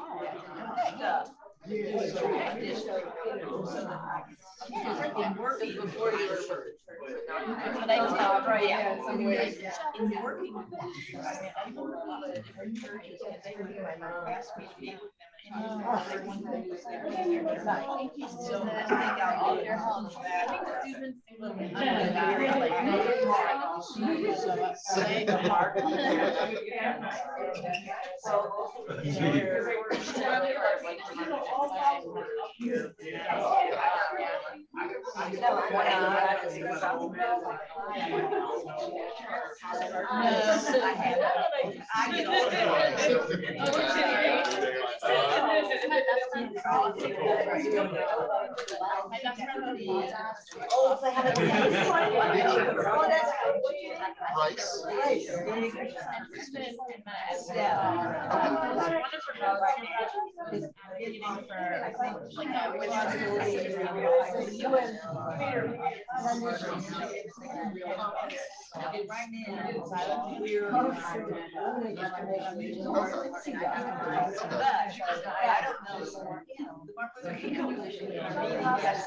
so cool. And I'm new to it. The reason I did that is talking about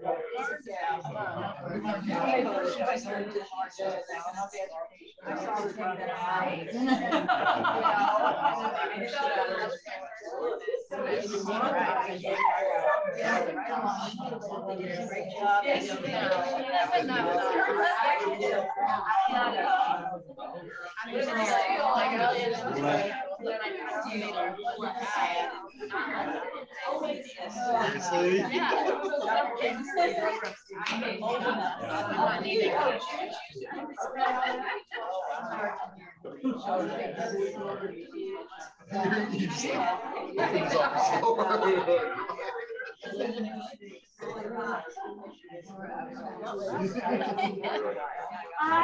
I know they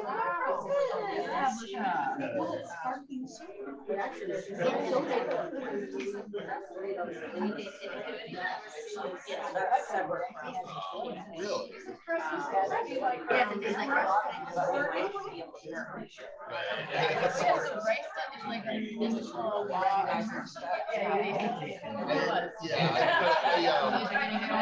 I'm in private practice now, but before I worked for Adams Law in Covington, we represented a lot of local governments. I worked for the city of Covington. I'm on my own, some private practice, and my sole practice. Yeah. Hi, everybody. Hi, Rebecca. Hello. I love that we're having such lively conversation that I'm going to break in for just a minute to ask folks to come back to center.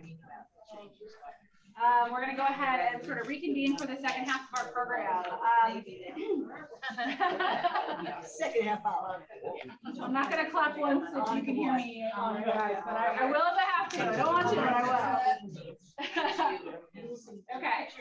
So yes, we're going to reconvene for the second half of our program.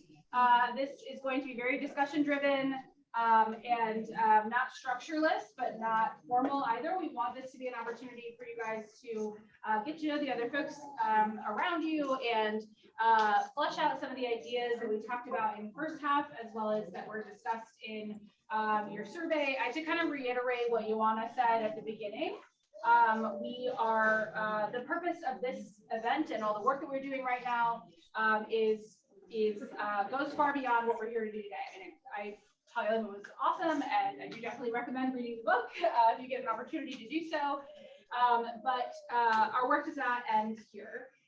We are in the process of building out what we hope will be a useful series of resources for folks to combat extremism, political extremism in their communities, to prevent political violence. We strongly believe that prevention is an ounce of prevention is worth a pound of cure, I think is the phrase. And so that is what we are kind of working on, right? And in order to get started on that, we really want to hear from people in the community how extremism shows up in your lives and what you wish you had access to in order to push back against those things in your own lives, right? Because as we know, extremism starts at home. It starts with somebody finding themselves in a YouTube rabbit hole. It starts with somebody getting into the wrong Discord server or whatever, I don't know the terminology. It starts with somebody running for school board and making changes to the curriculum. It starts at the local level. Everybody who has a national profile now in this space started out with their neighbors. So that's where we want to start too. So what I'm going to ask for folks to do for, I believe, about 25 minutes, we are going to just engage in some discussions with the folks at our tables. For anybody who's at, did you guys have other folks sitting at our tables? Okay. No, I just want to make sure everybody's kind of evened out a little bit. And really what we're looking for you guys to talk to each other about and flesh out a little bit are these 3 questions here. You might recognize these from the surveys you filled out prior to the program. So you have your individual thoughts that you briefly came up with during that process. We really want to dig into these a little bit and have you share with each other and discuss. And then we'll kind of do a report out after to have a conversation as a full group so that we can take the information that you guys have, now that you've heard from Talia and have been thinking about these things for a little bit. We want to hear from you, what you feel like you wish you had at a local level to push back. So we have 2 questions up here. I'm not going to mandate how much time you spend on each question, but I am going to ask you to be mindful. I will sort of shout out when it's been about 10 minutes and then when it's been about 20, so that those sort of have those little bit of guideposts. But I'm going to let you guys decide how much time you want to spend on each question. And then after those discussions, we'll come back together to have a discussion as a group. The one other thing I'll say before I let you start chatting again is that, yes, we had you fill out a survey beforehand. We're going to make you do another one after. Just kidding. But we really want to have a sense of how the outcomes of this event might have shifted, how you're feeling about these things. And again, sort of what comes to you out of these conversations, and out of hearing from Talia and et cetera. So my colleague Nancy is going to pass those around along with some pens. We are asking you to submit those to us and leave those with us before you leave.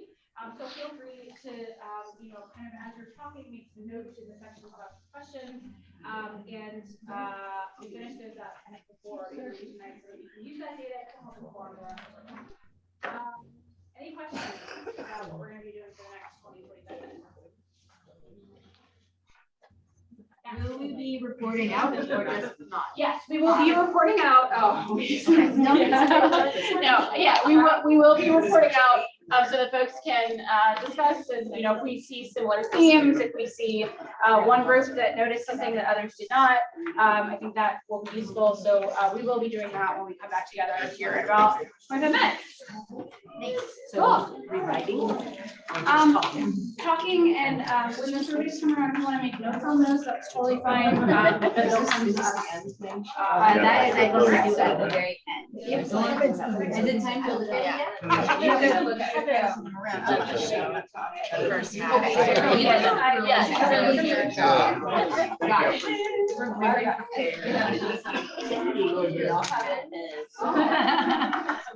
We're professionals. Put those down like in your hand. Well, it's part of the reason I left my last job. Yeah, so I worked, I'm a attorney, I worked for a local government. And we were with local governments, including school boards, and it was just getting more and more harder and harder to do our job. Between parents doing open records requests for really like critical race theory or transgender bathrooms, having to read teachers' emails, looking for things to submit. Oh yeah, so the parents. What was that one? It was like we had multiple clients in Northern Kentucky. It was just some of the districts would have a few parents who there was one district they did they discussed just a diversity and equity elective in high school. That's what all the discussions about. Just seeing the candidates who are coming through, it's like this is just I know to get harder and harder. The Senate Bill 115. I know when it hit, you know, and somebody on Instagram that I'm friends with said, I grappled with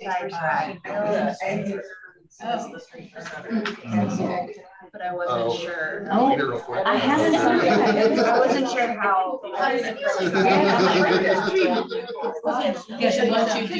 Exactly. Things on Instagram are exaggerated. I'll report back. It's okay. I mean, it's funny. Yeah. I think about like our city. Oh, yes. Yes, I know about her. That's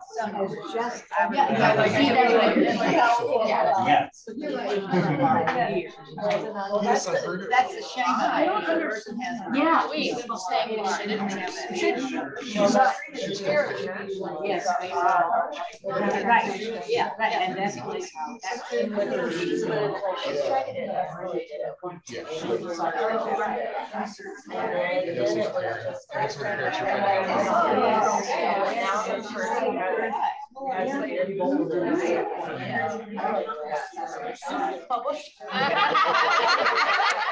I haven't seen it.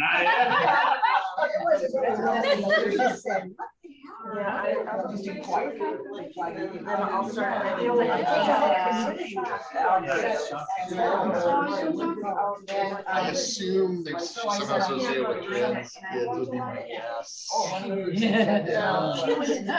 But I go into YouTube because I want to love that. And I got a lot of stuff on myself. I really want to see some of what I do. All I got to do is go YouTube. I watch YouTube all day. Talking about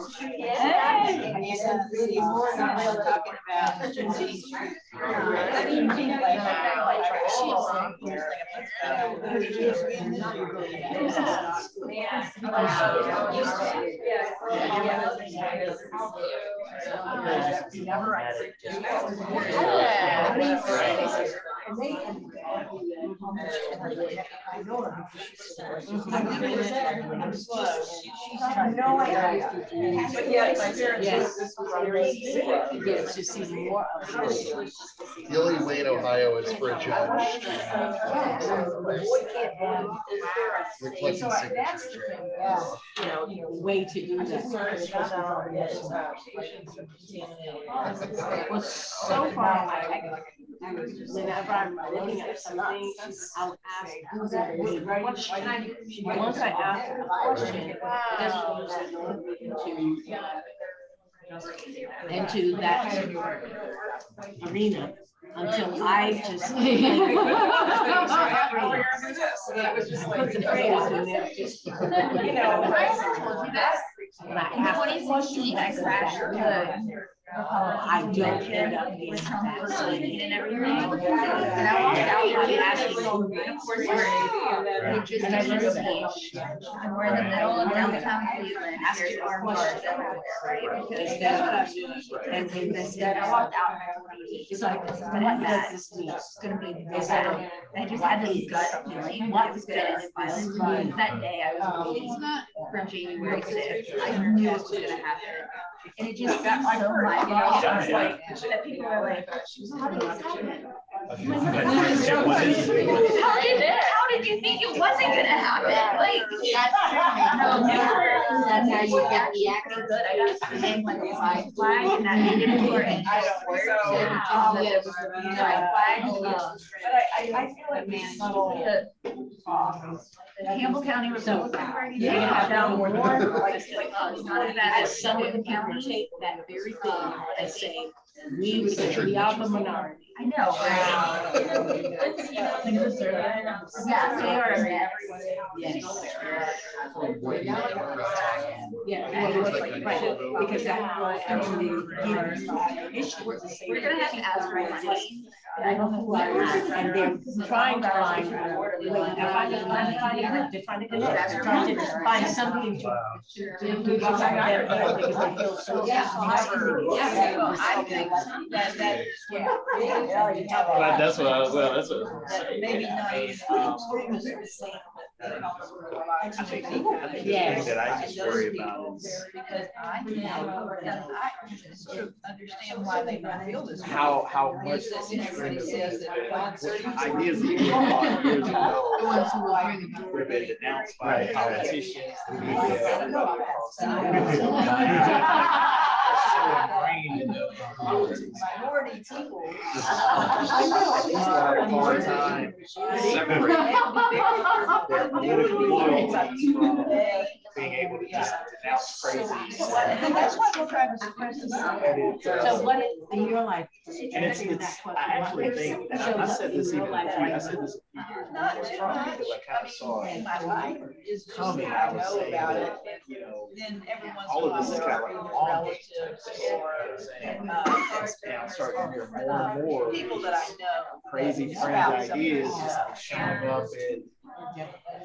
in political talk and out policy, and you know, They tell you feeling like you're having conversations with people who are like, you know, 10, 15 years ago.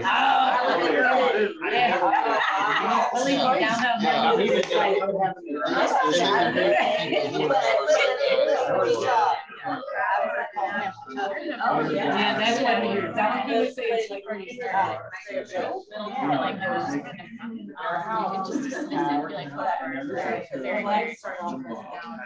I had lunch with Mimi yesterday, and I feel very free. That's my deal with her. She ever wants to get across whatever. Like, go run with her. And she's like, how can you say? I don't know. Well, with me, like that's the first thing that has come. She has heard from like 40 leaders. So I felt like has he always had that experience, even in the wars, going to the bank, going to school. That you have to wait in the line. No, because it's so there. And the only reason why you won't see it is because you choose not to see it. That's the only place.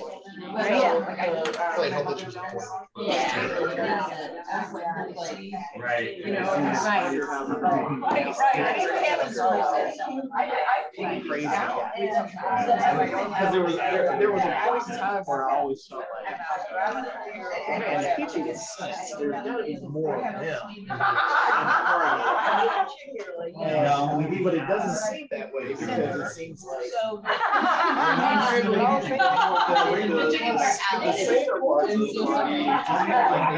like you said, like they have to say these things.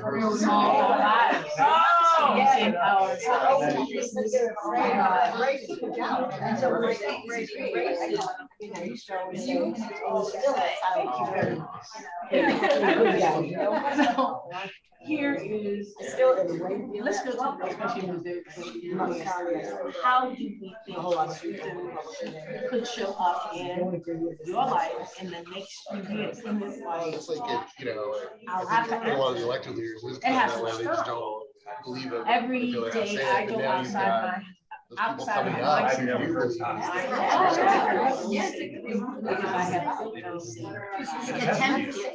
I have made sure one, I'm not dying black extremism about how I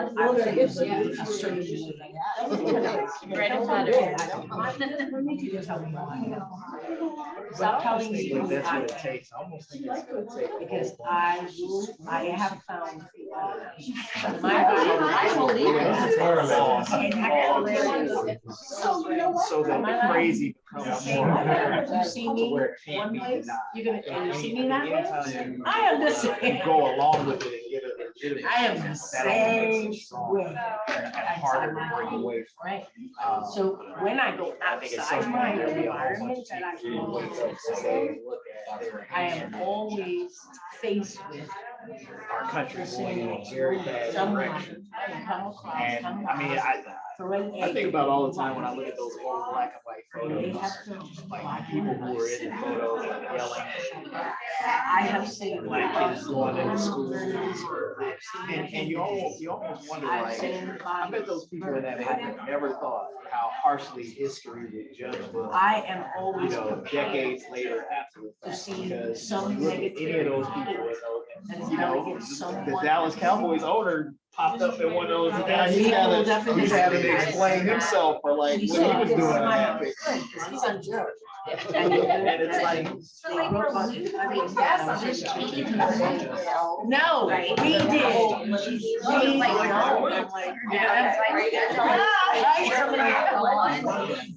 We pulled over in my house. There's a car, a limousine. Yeah, like I thought that was maybe the midterm. It's a limousine style, but it's not really used as a limousine. It's made up. And I think there's filling up left where the left is going too hard. Well, believe me, you could not already take you to the bar, or to take you downtown so you can say, oh, I'm running. But however, this person, I don't know everything. I don't know what's going on. They have this, You know, and I don't know if they ever come around. commercial vehicles are not allowed. But it's like, And I'm not, unless there's a residential on the beach. Have a fan. Wow. Yeah. You know, it's the moderate Democrats too that Keep it at your driveway. But this situation here reaching across the aisle and is as a commercial vehicle. And if on they don't both sides, the you need to. majority. I mean, the radicals on the right are 100% The one thing that goes on Hungry all night. try to get rid of something that you don't do that. And they put on someone and a believed children sprayed on the vehicle. Go away. And if you don't understand the with exclamation points, because they've been trying to get rid of it since 2021. And they put, you thought it was a smiley face. Understand it. I learned this from kids because if you have a smiley face,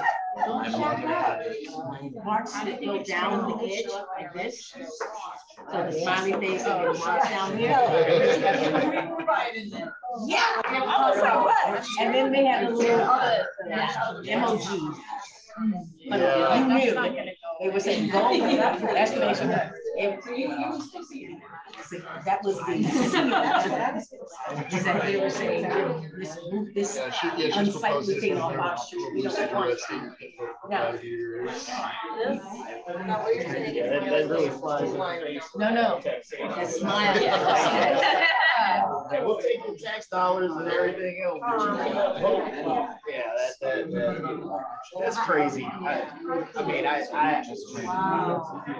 yeah, we should be concerned. So they think that's a smile. And then they have this. Okay, so no, there's an M out there. That's a smile, and then she put those marks there. That means FQ. I mean, I just said the practicality. They said go away. Big just yellow. I got the picture. Now, that's not to say that they won't try to.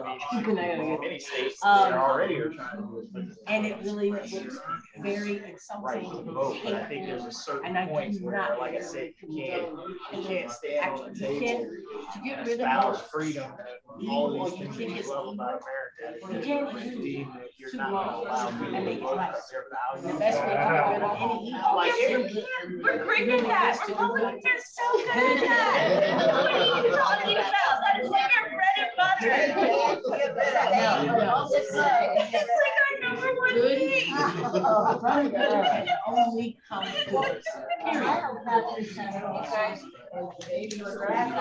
I couldn't sleep that night. I went to bed and I went to bed in prayer. But that was so heavy on my heart because I remember when you moved into a white neighborhood and people didn't want to be there. And the things they said, the things they did, the windows they broke, and all kinds of things. How can you on one hand say you love me? I Which is the personal freedom. but they can't. And then you want to abortion, you want to be gay, you want to be transgender. So we're really good at this.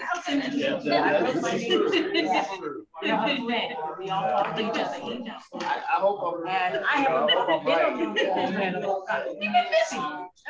you don't do, you want to say in your conference, I'm not getting, I'll invite you to do some things, you know, nothing about fine. This is your life, however you she's not on. You cannot compromise.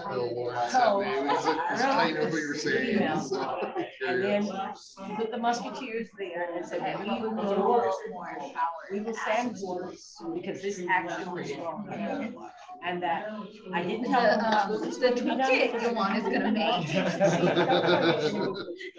Just don't do right? Just don't do. You're gonna do a good job. Just be confident and be prepared. Somebody will yell at you as you're doing that good action. Don't throw something on you or not join you. You'll be out there all night, all day. Sometimes just any information to be able to refute arguments. Me and my neighbors can I wrote an email early in the morning after my prayer. put on my Yeah, clothes, why not? raggedy old. Yeah. Went to Walmart, I was determined to take that off of that. I am not gonna have, not because it's just sitting in front of my house where I can see it, it's because it's off. So, what the neighbor next door, as I came back from Walmart, I got a spray can of paint that's supposed to use Took a long time. I tried to cover it up. One of the reasons my neighbor, she was doing your neighbor making fun of. I think you might have gotten this. I never told you. They made a really good point. They're like, just. Oh, my neighbor. Someone's out all over. Okay, So you just have to think He's about it. I And see like what you're use trying your to brain do. and decide if it's real or not. Let me show you. And like we need to figure out how to get rid of your brain And it to won't decide come if what you're hearing is actually real. You're gonna like the picture, I'm telling you, and I'll show it to you, I'll show you before. And after I see the email that I sent out. Because my email really says, I cannot believe that any of my neighbors that I absolutely love and would stand with, and did stand with someone.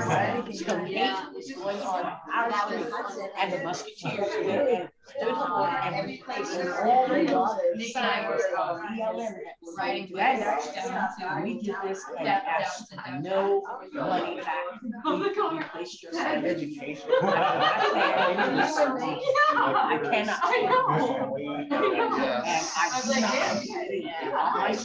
And I fascist. You like it? I'm listening to you. Racist.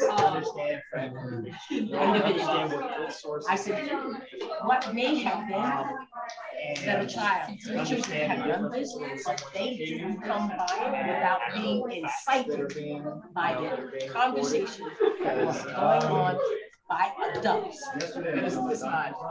Yeah. So 3 of my neighbors came in and started helping me take it off. It's not just. And did not relegate that vehicle. I very good job. Musketeer letters to the owner. Watch out for us. Let's see if we can help them move this vehicle. They actually try to release it journalism. But what happens is you take what I told them, news department does. remember, 4 people's cameras. Not standing. So they mix just enough fact that it becomes difficult for somebody who's not trained to know the difference between that and be able to solve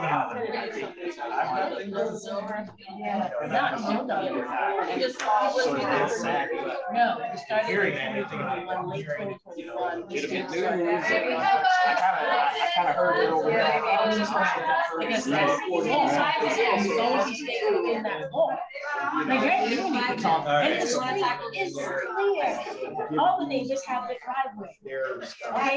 They don't all Like I know. So it's not coming on by, I sent you the email, I consistently said, I've been watching. It hasn't gone.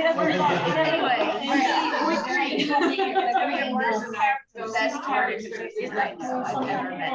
And even the police of the city. So how that's how he's inciting this kind of wrongful action, and we all like with this. And he'll believe that. Sure, you Wait, no, like, no, the government is not run by this guy. Like, I love you, but no, you know, and it's like, how do we educate people like him who are, he's really busy, so he doesn't have time to really figure shit out. And he hears it from friends, and so he takes it as reliable. You know, and it's just not that space. How do we educate people like that? uncle is an example where he just like has become kind of radicalized. It's just because of internet literacy to know what on the internet is good information and what's not. This is an elitist. He's on Facebook. Yeah. And we have thought out.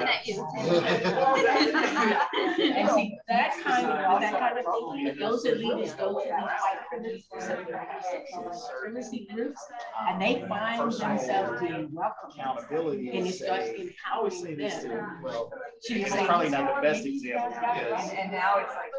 some people do this with like food or whatever. Yes, Yes, oh my You God. wouldn't just put anything, you know, in your body, or you wouldn't go to some guy in an alley, you know, You can have your finger. major surgery, right? So it's like Everybody just should take have information, which is the most important thing you get to survive, information about you. So why would you just take information? Oh, abandon them. I get that That too. you didn't know was coming from a response. Yes. Who actually knew what they were doing. Yes. And there's so much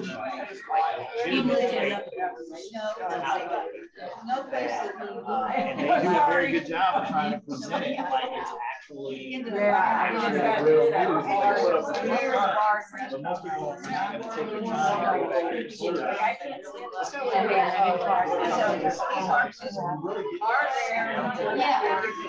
Nitty-gritty where some of these bills are coming from, like, it's actually, That's the kind of solution I'm trying really to understand like how it works, like they can legislate these bills. Sure. They're basically getting these bills handed to them by lobbyists or these other groups, and they're attaching their names to it. And it's like, most people don't understand like that government. No, well, In that process, and understand like, and who we is it still don't know that's his really putting forth this legislation? Right, What is then their nobody's gonna agenda? be in the car, not someone sitting there. And the person Lives who's in the taking it neighborhood, on, but why not are on they our taking it street. on? Taking Okay, it on. but he's in our neighborhood. They're taking it on because they're taking a whole bunch of money from the people who are proposing to get elected, and now they're obligated. That the solution is to find a way you can, like your son did. And it's scary waters to try to dive into because then it makes you very cynical about, you know, the whole Religious governmental process. People can get disillusioned that way too. But You've got on, and it's on that, you're talking about Sunday, Saturday, or Friday. That day he can move it, put it on one of the streets, and then put it back over there once those, that day. It's only once a week. Why can't we come up with that kind of solution? It's not like everybody's got a limousine that somebody may have left them or another solution. We can't afford gas in that car, right? You can't even, so we all, this car has valuable. There are places that buy the vehicle, beat up, and $2,000 for all the parts, and then they take it away. For that vehicle, more than likely $5,000. yeah, I mean, nothing is ever. Okay, that's all I know too about. many. So, yeah, take that. That's come out. That LED that has a very emphasis, and in the letter. Like, I look at the text where it's a part-time legislature, and they've got your party discuss. We have to engage the community to resolve situations. Don't sit back waiting for them to give you unless you just don't know what they are, like white I don't.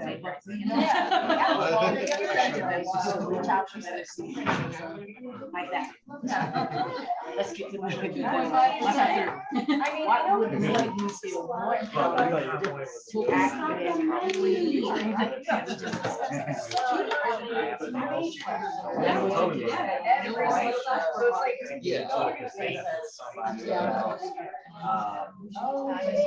Issue that comes up, you know, when you kind of sort of feeling good. Yeah. Intellectually, like, this is great, this is wrong, but you don't have necessarily the talking points or whatever. You're not able to push back against the specific. Oh, yeah. And I just said,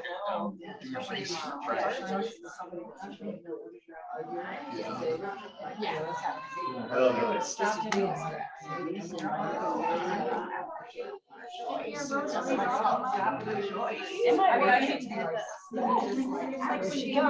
That's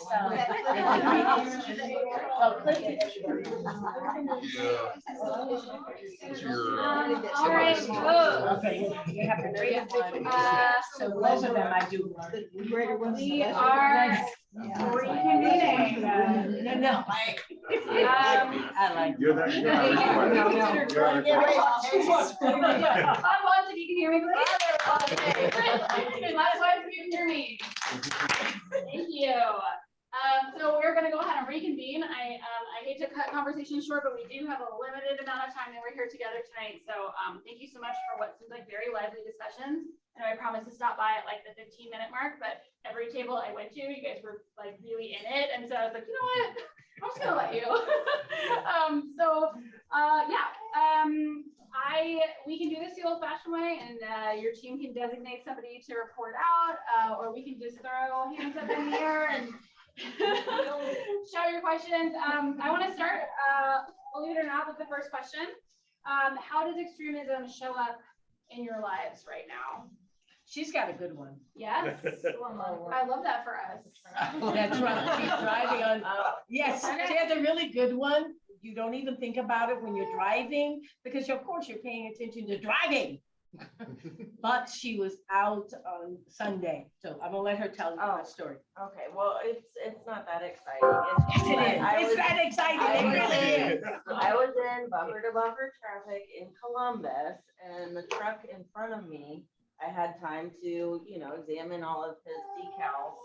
And on the right side was the like "Don't tread on me" snake thing, which was pretty common to see. But on the left side was a 3%er symbol, which I would not have recognized if I hadn't had a conversation the week before with someone who lives in Brown County that says they wear 3%er shirts just out in the open, and I wasn't familiar with that group, which is one of these extremist white supremacist groups. And so she encountered it without even realizing, here I am with a person in front of me that is a part of an extremist white supremacy thinking, because they are decal, their license plate, Yeah, just out in the open. and just for us to think that they feel embarrassed, you should be embarrassed. It's been going on 400 years. And when I was growing up, Judaism was not liked. I went to school with them hating on Jews and calling you the killers of Christ. Do you really think they stopped? You didn't hear it anymore? Seriously. Okay, whatever. I mean, okay, you have to put on the rose-colored glasses so you can make it through life, but you're not making it through life. You have denied truth of what's happening.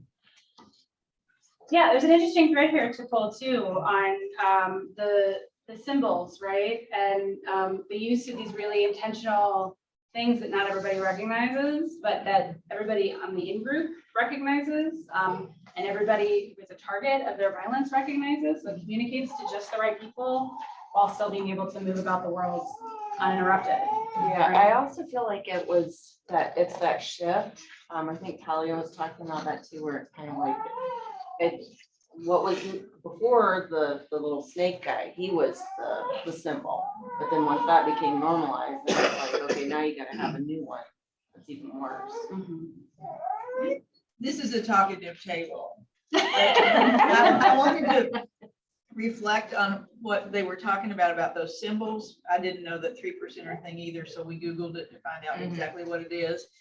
And it's just a circle with the three Roman numerals, and it refers to the fact that they claim that only 3% of the colonists fought in the Revolutionary War and won. It only took 3% to win the war.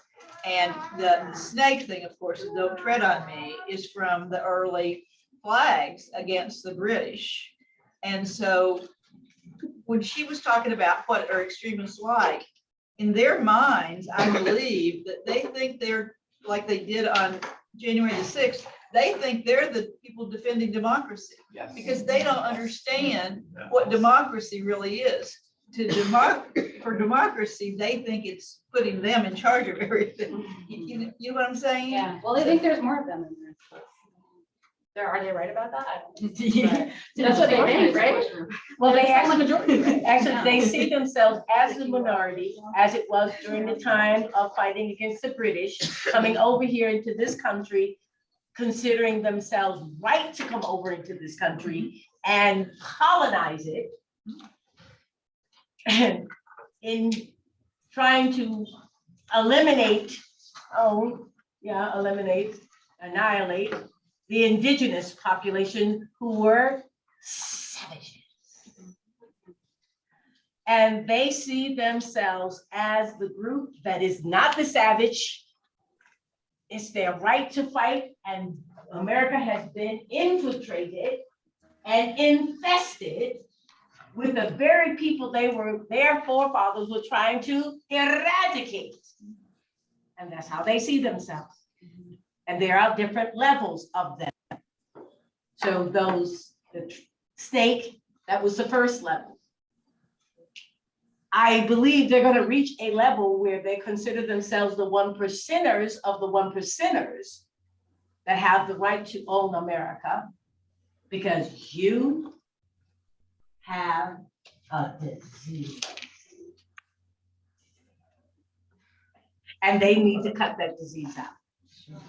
Are there any other tables that wanna chime in? I love it. I'm trying, We just took over, I'm sorry. Sorry, yes, I apologize. it's better than standing in front of a silent room, which I've had to do many times. Yeah, I'm just nominating Bryce. I was just talking about the fact, I'm an attorney. I used to work at a firm that represented a lot of local governments. And one of the reasons I wanted to get out of that was represent all the school districts. I was starting to see more and more like FOIA requests from parents for things related to critical race theory or trans bathrooms or things. And these candidates running who are, asking these questions of administrators about masks or whatever. I'm just kind of watching this in real time as it became, school boards were just usually fairly collegial and not a really high stakes election. Right, yeah, It was right, just, right. I mean, most of them don't get paid. And then now you've got, these elections getting hostile to people who might want to be candidates, wanting to know about, things that aren't even happening. I had one client who had considered a diversity, equity, inclusion elective at the high school level. And the parents lost their mind, were asking for the emails the teachers were sending about it. Nothing even came of it, but they wanted to know what had been discussed. So that was something. Any other thoughts, maybe, yes, go ahead. Yeah, I was going to say, and speaking on behalf of my friend who is also here, that we, sort of brought up and shared similar concerns as parents of young children, and the ways it can show up in our lives. I talked a little bit about my child who goes to school at the Jewish day school, doing, in addition to most people use the kids doing fire drills, maybe tornado drills, security drills, and in case there's a threat against their school, which is, as a parent is very uncomfortable. The 3% thing kind of brought up in my life too. Is just, I was at the zoo one time with my kids, and there was a whole family there, and decked out in 3% gear, and I call one of my kids. I'm so sorry. I mean, they've got these super Jewish names. And suddenly I'm like, why did I name my kid Lev and Bina? Like, no, why didn't I name them at least Rebecca and something that could Sarah go under the wire, I'm glad you did. Thank you. And I'm glad I did most days too. But I mean, most of the time I can get along, but just to have that hitch to realize that my kid was running away, I had to call my kid, and these people were right there. Thank you for sharing. You don't have to apologize. So we kind of went from a couple places. The extremism, one person at our table was talking about their family. And so that whole intensity of, having a family that's very extreme and how difficult that is and how to keep showing up and being present for that, right? And then I feel like in my life, it's pretty easy because I'm a non-Jewish white woman, but yet I have to attend to questions from liberal neighbors like the Jewish people have all the money, and so I know I need to get more educated, of which Justin over there helped me with some other people, but because I just was like, I couldn't believe the dude said it. I just couldn't believe he said it. And then later when I didn't confront him right away, but later when I did, I was being politically correct. So there was just a lot of defense things. And so through my discussions with some people about how I approach that. But then the other thing about being empowered to act is I really believe that all of these things that are going on at school boards, like the critical race theory, the trans stuff, and this is a distraction. And I'm not saying it's not important, but it's a freaking distraction from the economy. And so I think we need to be asking those people who run for any office and start bringing up those things first. What is your economic plan? Because if everybody had jobs in this country, if we had a more even playing field, I mean, my dad tells me about back in the 40s in a suburb of Detroit, surrounded by Detroit, Hamtramck, everybody worked in the factory. Black people were making Polish food. Polish people were teaching Latvian. I mean, it was just unreal because everybody's playing field was the same, And so I think these things are important and I will show up to defend that, but I am going to be pushing that question because that's the question that they cannot answer. Yeah. And they're doing a brilliant job of having us follow them in this distraction. Yeah, I will. I mean, this is not about me, but I will just say, because I can't leave that unsaid.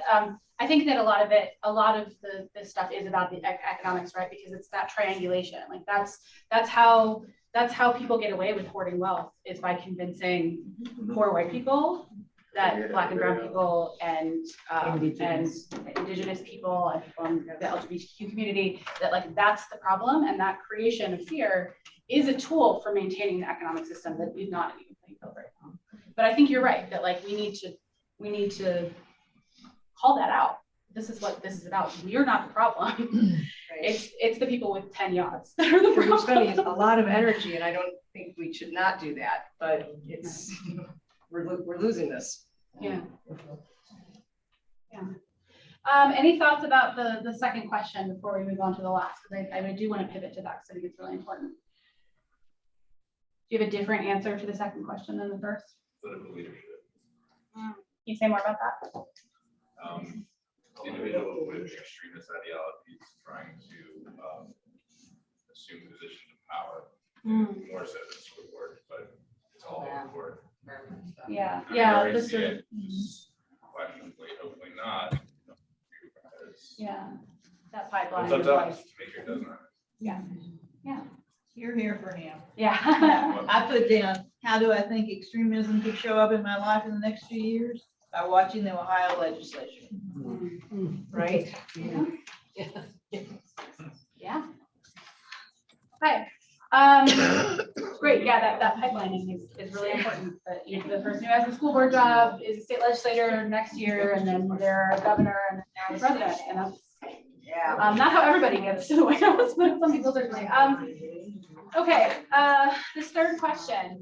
And I maybe should have said this before, but I'll say it now, that I don't think what we're asking for at all is for anybody to have a solution. It's a really complex problem. That's why we're having these conversations. I don't, it's not necessarily what we're looking for, but I'd love to hear from you guys what you feel, tools that you wish that you had.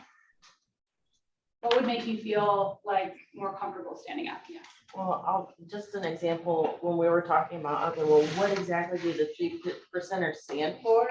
I was like, I don't want to look it up on my phone because then it'll contaminate my algorithms and I'll start getting suggested videos, So we had a volunteer. maybe it's a way to access that kind of information. Yes. Okay. Yeah, without becoming like, fed the proper data. Yeah. That's true. Other thoughts? Yes. So I shared at the table that I really like Talia said that, you know, if you're not ready or able or willing to react and act, support someone who is.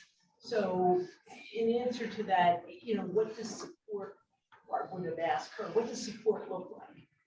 So I think having information and an understanding of these are things that we could all do if we wanted to support individuals, communities, initiatives, but bubbling up more awareness of what those areas of support might be. You said it is a complex problem. So like a variety of options. Yes, Yeah. yes, yes, so people can step in where they feel comfortable. I remember that while when showed up in our lives was social media, so the what feels empowered is not feeding the trolls, unfollowing one's mother. And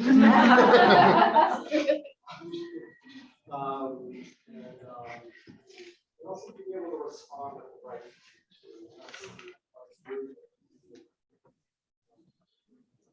probably could have done that, be able to do it at the right time. And also signing off.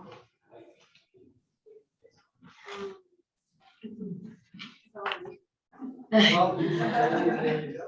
Apparently, that's what I hear, but yeah, that's great. So ways to navigate those conversations, and how to exist on social media without getting sucked into it, or how to separate from social media, whichever your choice might be. Yeah, the thing that was nice about Facebook is that it's hard because you're not just saving yourself from it, you're actually hurting, you know, these livers. One of them is economic. Yeah, that's dangerous. Okay, that's great. I saw a hand up over here. I mean, we both have thoughts. What would make me feel more empowered to act is, I mean, it's a strong community. I mean, it's just always that.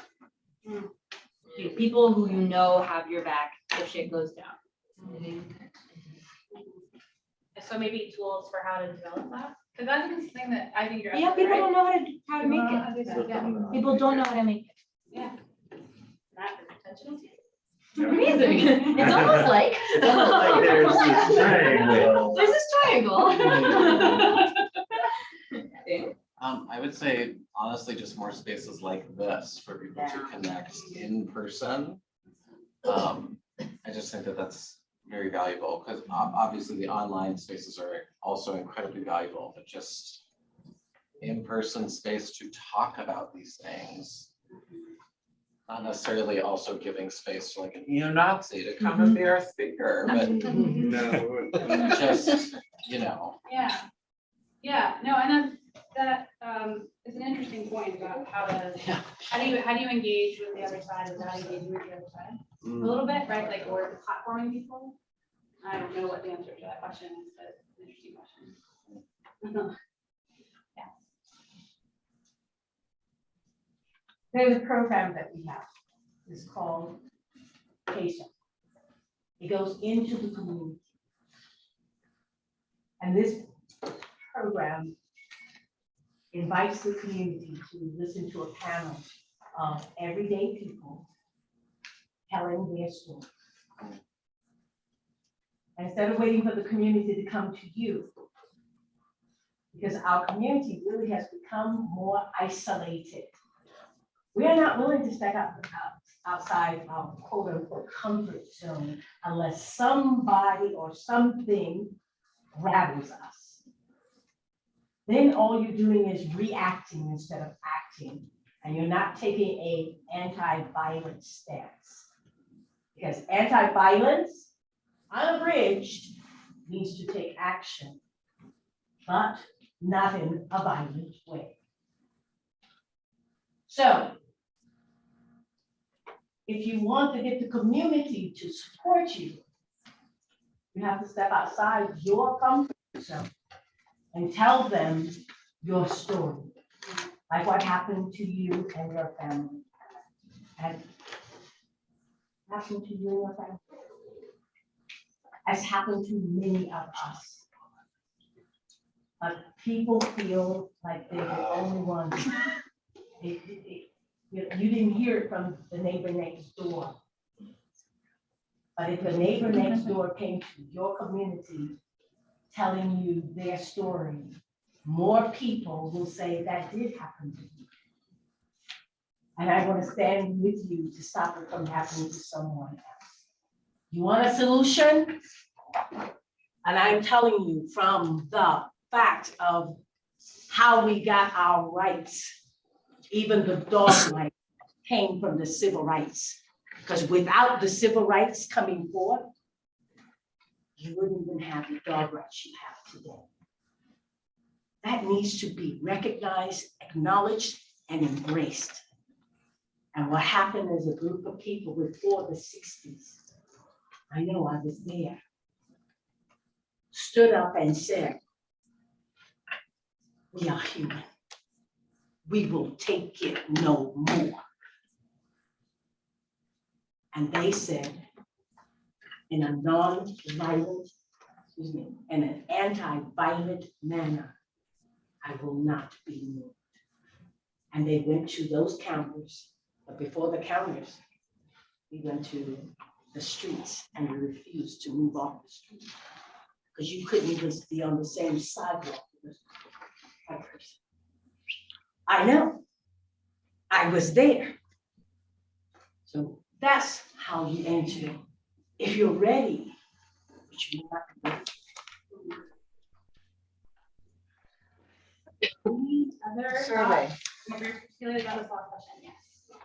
Well, if you would not mind, it is now survey time. These are very, very important because we're going to use them to make the toolkit, which will help empower you to fight extremism, which is the answer to our very last question. So please fill that out honestly. You can tell us whatever you want. You're not going to hurt our feelings. So please do that before you leave. It's really important. And we really appreciate you all spending your very nice summer feeling evening with us in the building. Yes, thank you. The last thing I'll say before we're beginning, I want to huge thanks to our moderator for the first half of the program and for everybody for being here with us tonight. We have your contact information and we will use it. Because again, this is the beginning, not the end. I promise not to be too annoying. Maybe a little bit annoying. I really appreciate you being here, and I think the action take staff will hang out for a little bit. If they have questions or want to talk about here.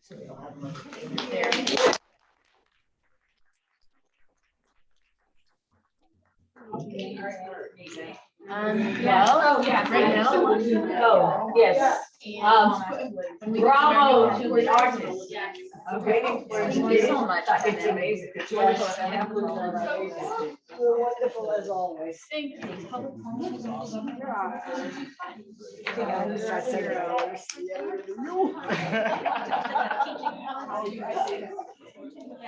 Well, you have